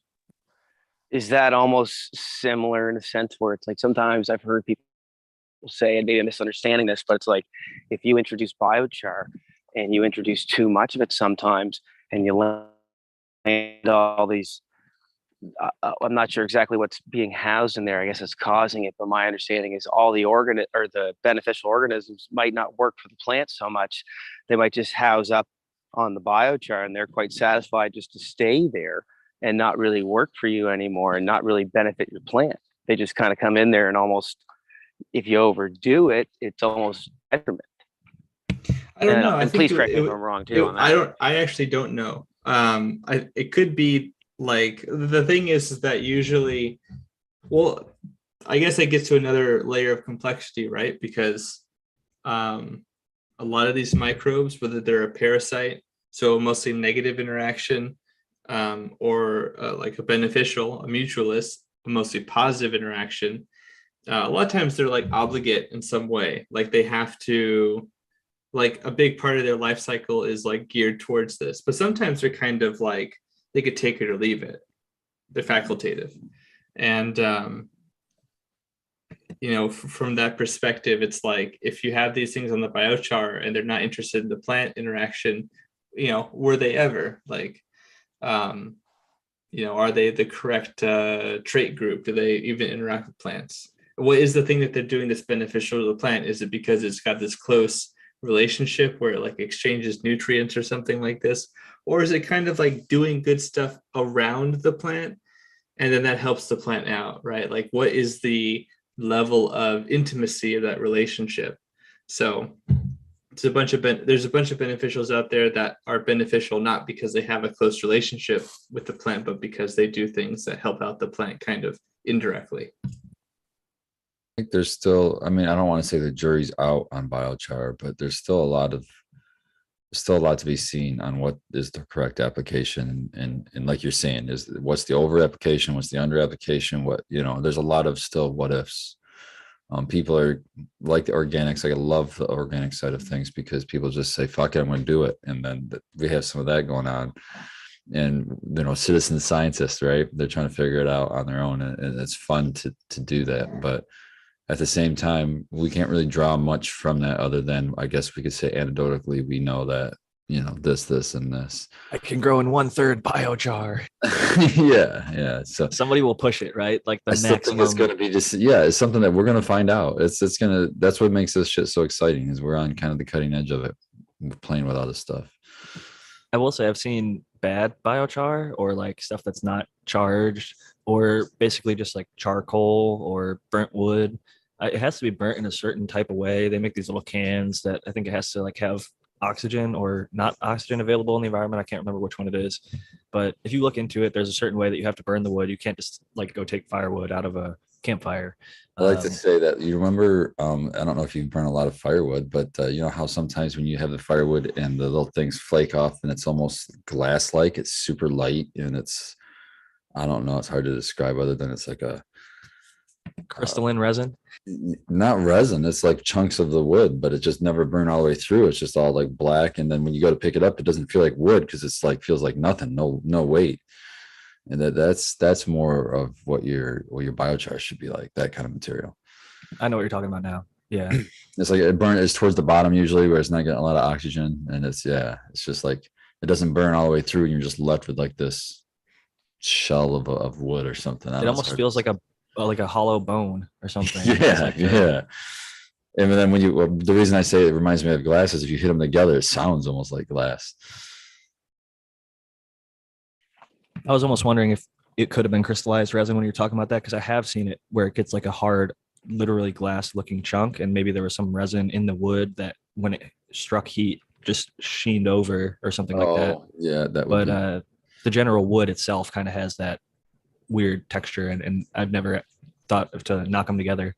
But yeah, bonfires are definitely interesting, and the biochar can be really good. Like if you run it through a compost pile first, I think that you're pretty confident that it's going to be inoculated with your local compost and the microbes that are within that. And it might break it down a little bit more to make it, more available if it's going to break down at all. Maybe you're using it for aeration or just the, motel for the microbes, like I've heard some people describe it as. But it's definitely an interesting one. Jack. That right there is important. Inoculate it. If you have a known source, like if you had some recharge or you had something that's a known beneficial to the plant microbe, labs, you can make that. You can look that up on YouTube. There's a million videos on it. Make some lactobacillus, and then soak your biochar in that. That way, it's going to establish, and that you got some good microbes there, right? And then apply that. If you don't have some kind of microbe source there, it's going to kind of suck away the ones in the soil. They're going to kind of run to it, and that might cause some issues for a while until they can repopulate. So I would definitely inoculate it first. A lot of these biochar products come pre-inoculated now, though. I will say, not to skip over or go back too far, but when we were talking about the beneficials like microbes, We Nerd DWC, who I believe is a Canadian, I could be wrong on that, says I use Aquascape pond bennies, so like for pond beneficial microbes. And he says way cheaper and also probably available in Canada. So just a note there, JP. Oh, if you're curious about that one. And then we've got Georgia Grow Guy says, don't beneficials shit all over your plants? Do you need to wash them before harvest? Now he's talking about beneficial insects, not beneficial microbes, but even beneficial microbes would have some I've effect. seen people say it for both. I've seen people even mention that for microbes. Yeah, like it gets on the phyllosphere, I think is what it's called, above the plant. And so the microbes go from the soil up the stalk, around the leaves, and especially some people foliar right on to the plant. So they're going to be on there as well. And how long do they stick around? How potentially dangerous are they? Is it better to have them, nothing, or potentially risky ones?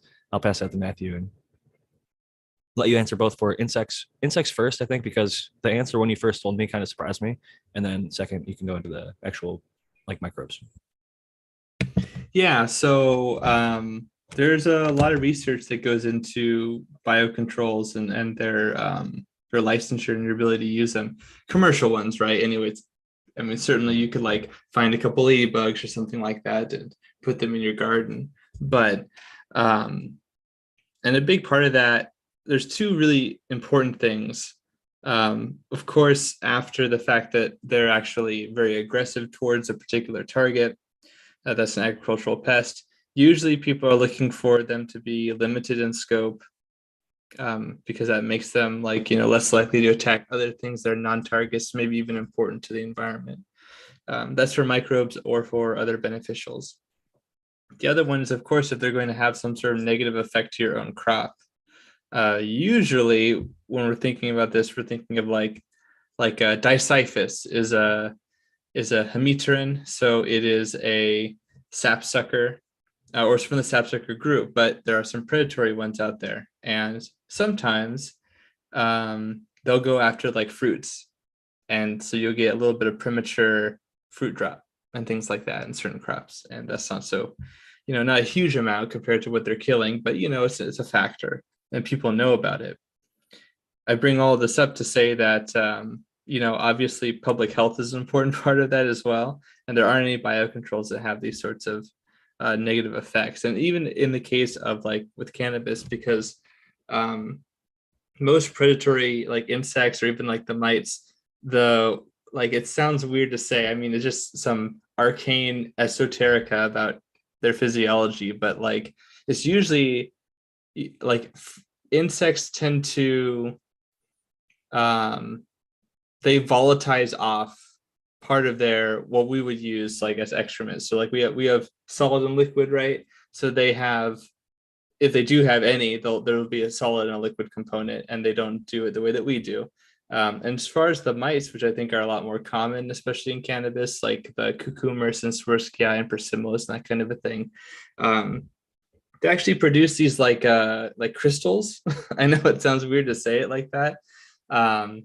And like nitrogenous like volatilizations that they don't pass any sort of pathogens, and they're very extensively looked at to see if they could actually do something like that. There's no example of that I'm familiar with, because I have asked this question of many people, and apparently it doesn't really exist. But I will say this though, I did, and I've shared it on Cheap Home Grow in the past, that there was a paper that I read about how people who were applying biocontrols, I think this was in the Netherlands, or it might have been in it was the Netherlands, the greenhouse study where they have like the allergy. Yes, that's right. Good memory. So these people who were applying them, some people had a sensitive reaction to them. Some people developed antibodies to the fragments, I guess you could say, from maybe the brand that they were applying and other things like that, but had no symptoms of anything. Some people had like a hay fever reaction, if I remember correctly.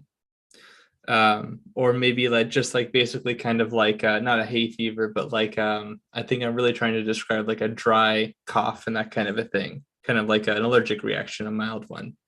But once they like, showered and, kind of got rid of it, got away from it, like, their symptoms went away. But I think it's important to note that all kinds of people are different. And some people have even had, like if they have an immunorepressive immune system, if their immune system's compromised in some way, I've read reports of Beauveria bassiana infecting them even. And there's also, if you care to look it up, it's probably good that you don't, but fusarial diseases that we're familiar with plants, those also can infect animals and also people, oftentimes the eye, actually. But I think this is usually in cases where people are severely malnutritioned and things like that, malnourished. So, and also on that note, with like microbes, aspergillosis is a big concern that I've become more aware of thanks to people like Kevin McKernan or Medicinal Genomics. And also the problem is that like plating doesn't really help you out with looking at microbes that are actually a problem for people versus like doing things like. Thank you for bringing that up, Matthew. You're very welcome. Yeah, no, it's PCR tests, qPCR tests, and things like that actually allow you to know what the microbes actually are, because you can have like a bunch of bazillion is not a technical term I should use here, but there are cases where the microbes are essentially identical. Like we said last week, I was talking about gene transfer, I think, either here or somewhere else, but yeah, like sometimes like bad genes that induce bad traits in the microbe can be swapped, right? And so like you don't know necessarily if that's going to happen here, and you can't really tell the difference on plate.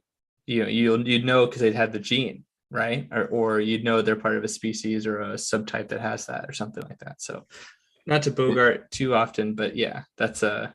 And the important thing about that, Matthew, is there's actual legitimate fucking commercial entities here in Michigan.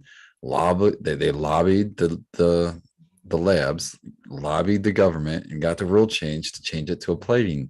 So now they're just doing plate fucking tests rather than the PCR, because that's way fucking cheaper to do a plate test than a fucking PCR test, and that's fucking at the risk of public health. It's hilarious. I totally agree, and also like again with the aspergillosis, it's like people who are growing, they think like, oh, I grow clean, I grow nice, I do all the things that I'm supposed to do, I'm vigilant, and like that's not always enough. I'm not saying that like everyone who home grows has to like go buy a qPCR machine and become a molecular biologist, but I guess what I'm trying to say is that like it's possible for these contaminations to happen. And perhaps in a commercial setting that might be easier or maybe harder, depending on your SOPs and things like that. I don't know. It's a thing that we should acknowledge. Like, it's like with hot plate and viroid. Like, are we just going to say, oh, that's difficult, so I'm just going to not worry about that? That's not really going to help anyone. But then again, how many people are dying of aspergillosis because of cannabis, or how many people are getting even affected? Like, I don't know how much of that research is going on. And it'd be nice to see some of that, I guess, to really know. I look pretty hard, and I've only seen maybe 1 or 2 cases of that actually happening. And the person was extremely, this is unfortunate.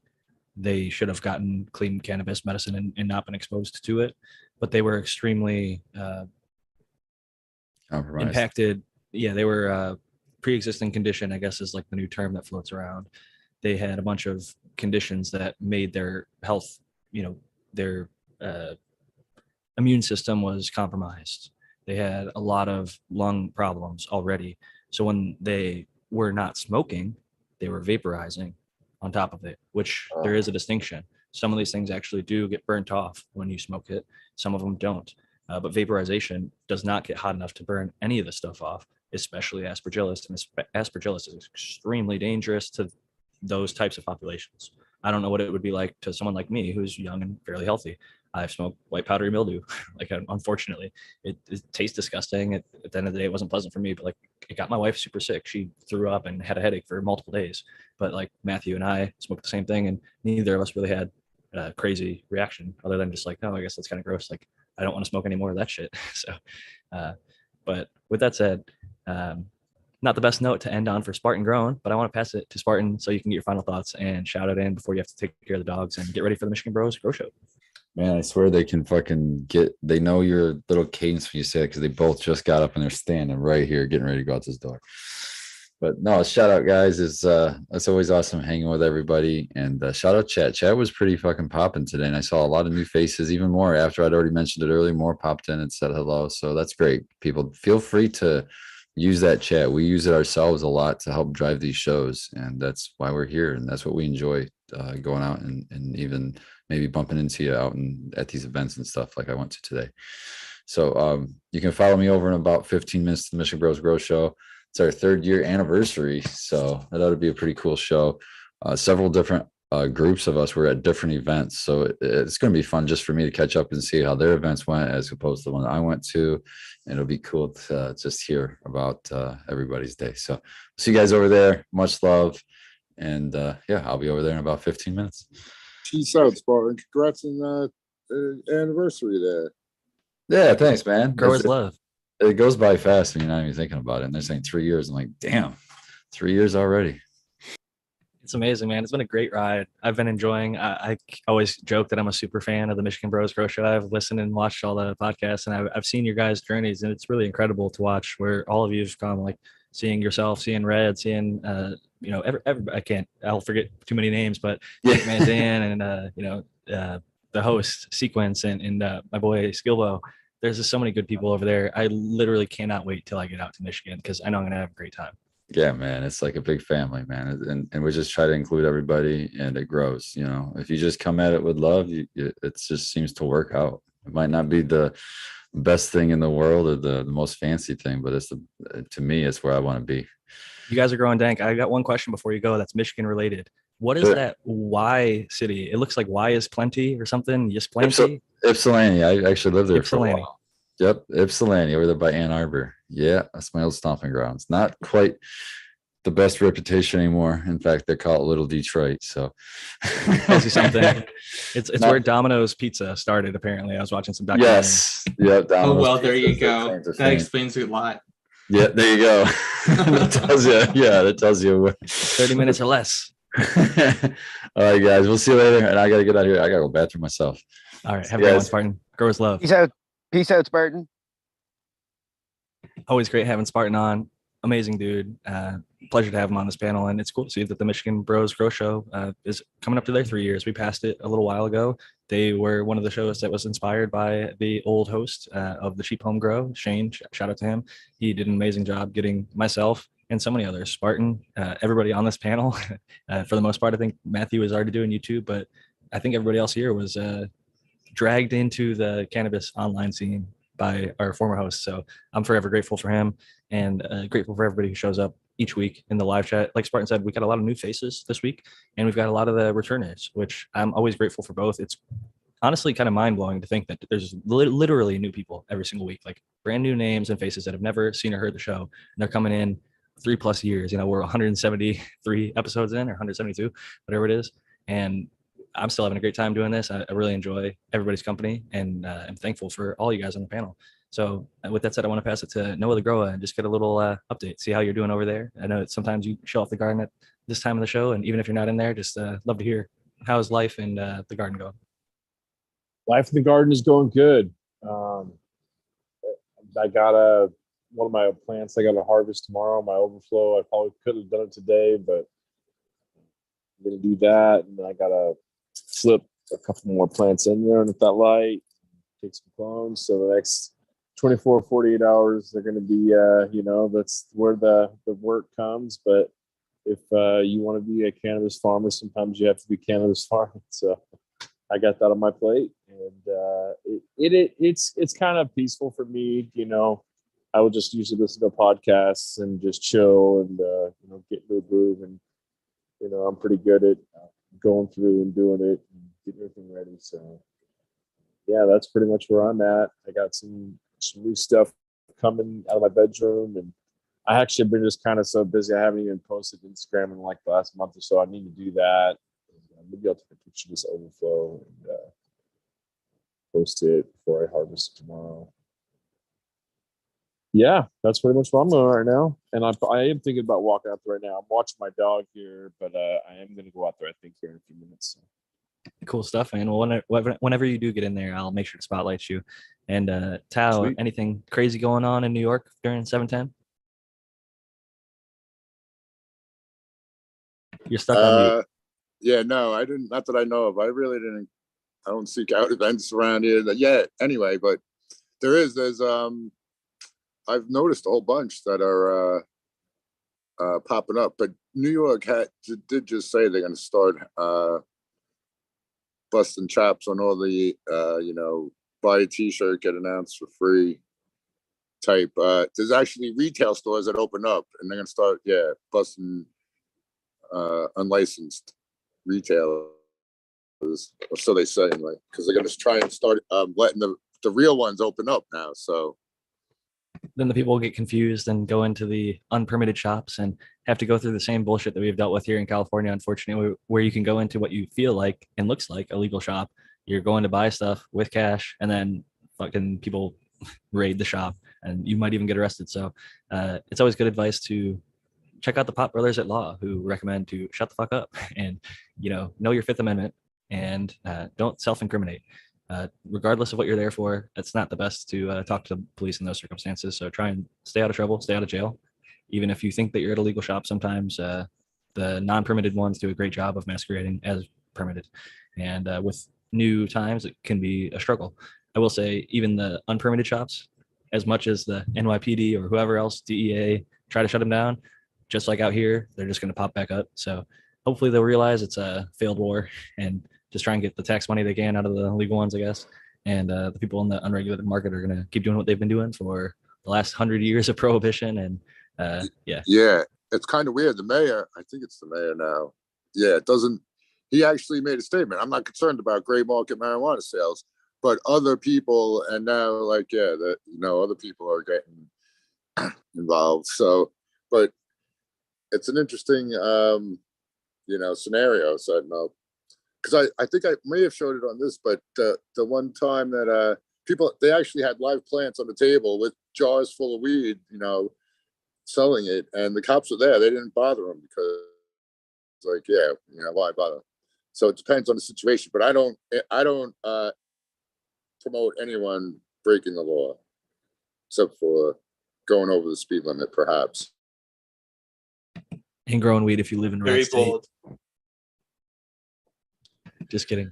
I'm a scalper. Really. Do whatever the fuck you want. Just don't get caught. That's it. And then try not to hurt people. If you could add that on there. Yeah, you add that in. Good. But yeah, generally good advice. I think and if you are in one of those red states, or if you're in even a green state where maybe you didn't get a permit or you can't grow in your city or county or indoor or outdoor, whatever it is, make sure you take the proper precautions. I think one of our other guests said OPSEC, which some people might not know, operational security. Just when you're operating, whatever it is, it could be a chocolate factory. They have security for those places, and you might want to have cameras, lights, things like that to at least alert you to know when people are on your property when they shouldn't be, and things like that. So carbon filter is always great. Fan silencers if you're growing indoors to keep it quiet. There's a whole bunch of ways to avoid being detected. If you can avoid being detected in the first place, like Tao said, out of sight, out of mind. Try and stay out of trouble as much as you can. Most of the states at this point now are legal. I mean, we went through the map a few weeks ago on the show, and it was like 40 plus states have some sort of cannabis laws on the books. And now with the hemp being passed, it's even harder for the red places to really restrict and start busting people, because if you get busted with flower and you just don't say anything, you could argue later that if they didn't test it to see if it was 0.3 THC or 0.4 THC, which is the distinction. If it's above 0.3, then it's no longer hemp. But if they just said, hey, there's THC in here, like a lot of the police departments do, they put it in a little bag, shake it up, and then it turns blue or green or purple, whatever the hell color, and it says THC is detected. Well, they didn't detect if it was 10% or 20% or 30%. They just said it's detected. So if you have a good lawyer, or even if you were self-represented by whoever your public attorney is, this isn't legal advice. But at least look into it more. Try and figure out your rights, and don't get yourself into trouble. With that said, I'm going to quit rambling on about legal stuff, because I am definitely not a lawyer, and you should look way more into this. Pot Brothers at Law, there are 2 lawyers here in California, but California is not everywhere. I know the United States is broad. All of our states have different laws. So look into your local laws and learn them the best you can. With that said, I want to pass it to our guest, JP from NB. Thank you so much for joining us all the way from our, cool brothers up north in Canada. Thanks, brother. It was nice to come on. I love hanging out with my brothers from the South. You guys know how to put on a show. This has got to be the number 1, or certainly the top 3 podcast on the web. So I'm really glad I got to come on here and show off my garden and hang out with the panel. So thanks again for having me. I hope you guys will have me back when she gets into flower, and I can show you guys hopefully some nice stacks of all gas and blueberry muffin and a little bit of tangy. We would love to see that. We've had a few others have shown earlier progress, and then getting up to that harvest time, it's really cool to get those updates. So we'd be happy to have you back. Thank you for being such a wonderful guest this week and showing off your garden.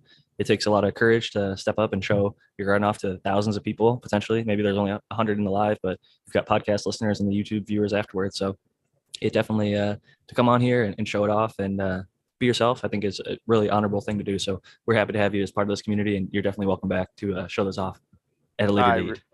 I really appreciate it, brother. Yeah, I'm not gonna lie, I was pretty nervous when I first came on, but it's, I was just really glad to be on with you guys, and I've listened to you so much. So it was really cool experience, and I'm really glad I came on, and really appreciate you guys having me. Well, we're humbled. I know that we're definitely not the top 3 podcasts in general, maybe in like the very small niche indoor cheap home grow space. And I don't even know if that's true. There's so many good shows out there, but we're very humbled and honored and flattered by all the positive feedback we've gotten from many of our listeners and now recently guests. And next up, I'm going to show off Noah the Grower in your garden, and you could talk us through a little bit of that, and you can let the people know where they can find you. Yeah, I'm Noah the Grower on Instagram. You can find me there, and most weeks here. And this over here, that's the Skittles. That's an apple fritter, duct tape, gelato. This is the overflow I'm going to take down tomorrow right here. And then that's an apple fritter. Dosey does. That's pretty much what I got going on right here. Yeah, you guys can find me on Instagram. Ask me any questions you want. And see everybody next week. Thank you so much for joining us, Noah. Always a pleasure to have you. That is Noah the with 2 E's, THEE Grower on Instagram, as you can see on the Zoom if you can read his name. But always a pleasure to have you. Cool to see your garden. It is looking killer, stacked up, nice, thick, chunky nugs in there. I am brought back to my early growing days with the HPS, so I'll always have a place in my heart whenever I see those. I know that you've got everything dialed in over there, so it's just awesome to see, because I know a lot of people struggle to grow with HPS. So when you see somebody who's actually got it dialed in and crushing and consistent, especially since you've recently switched to soil, it's just really cool to see you having success in a new medium, and keep on cranking over there, Noah. Thank you so much for joining us. And Absolutely. next up, we've got Matthew Gates. Yeah, hey everyone, good questions today. I really enjoyed what we were talking about. I often do when it comes to this sort of a thing, and we are running low on time, so I'm just going to say, if you are interested in more pest related or plant health related information, you can find me in a few different places on Instagram at SyncAngel, which is my personal account. Also, a lot of educational videos on my YouTube channel, Zenthanol. And if you have any professional inquiries, you can contact me at zenthanol.com. Thank you, as always, for joining us. Much appreciate your input and feedback for all the IPM and other topics. It's great to have you this week and all weeks that we get to have you with us. And next up, last and certainly not least, the American one. Jack, thanks for hosting as always. And JP and Noah the Grower, your plants are looking awesome. Thanks for sharing. Matthew Gates, always good to hear you. And thanks for your contributions as always with the pest management. And shout out to everyone in chat. I'm the American one, and you all know where to find me. And we'll catch you next week. There. Cheers, Tal. Thanks, brother. Much love, Tal. That's the American one _ Achenes, ACHENES on the Instagram. You can find them at the American one on YouTube. Always great having you, Tal. I still enjoy the Amy Aces. I'm coming down to my last few nugs, at least in one of the jars. I think I might have another jar tucked somewhere in the back of the Kirador. But enjoying that smoke still to this day. Excellent. Always appreciate getting to grow out some of my homies' gear and check it out. If you want to find me, I'm on Instagram at Jack Greenstock, just like this logo shows. I'm also Jack _Greenstock is my backup account over there. I'm also on Twitter as Jack _Greenstock and Cannabis, Jack Greenstock. Last, if you don't have social media and you'd like to get in contact with me, jackgreenstock47 at gmail.com. And if you'd like a copy of the book, I just renewed my website for a year, 50strains.com, 50 STRAINS.com, not 50 shades, like 50 Shades of Gray. It's kind of a take on that name, but this is cannabis related, highlighting 50 strains of cannabis. If you haven't already heard about it, I'm sure most of you guys have. But for any of the new listeners out there, if you'd like a copy of that book, check out 50strains.com. I've got more information on there. You can order it both in the US and internationally. So thank you everybody for listening, both live and the podcast people afterwards. Can't stress how much I appreciate all the positive feedback and even the constructive criticism, like letting us know that you guys can't hear Spartan. I want to make sure that everybody can hear him. So really appreciate that. And we look forward to seeing you all next week. For Dr. MJ, I'll say growers love everyone. And for Jack Greenstock, I'll sign out and see you all next week. Growers love. Cheers, Jack. Growers love, guys.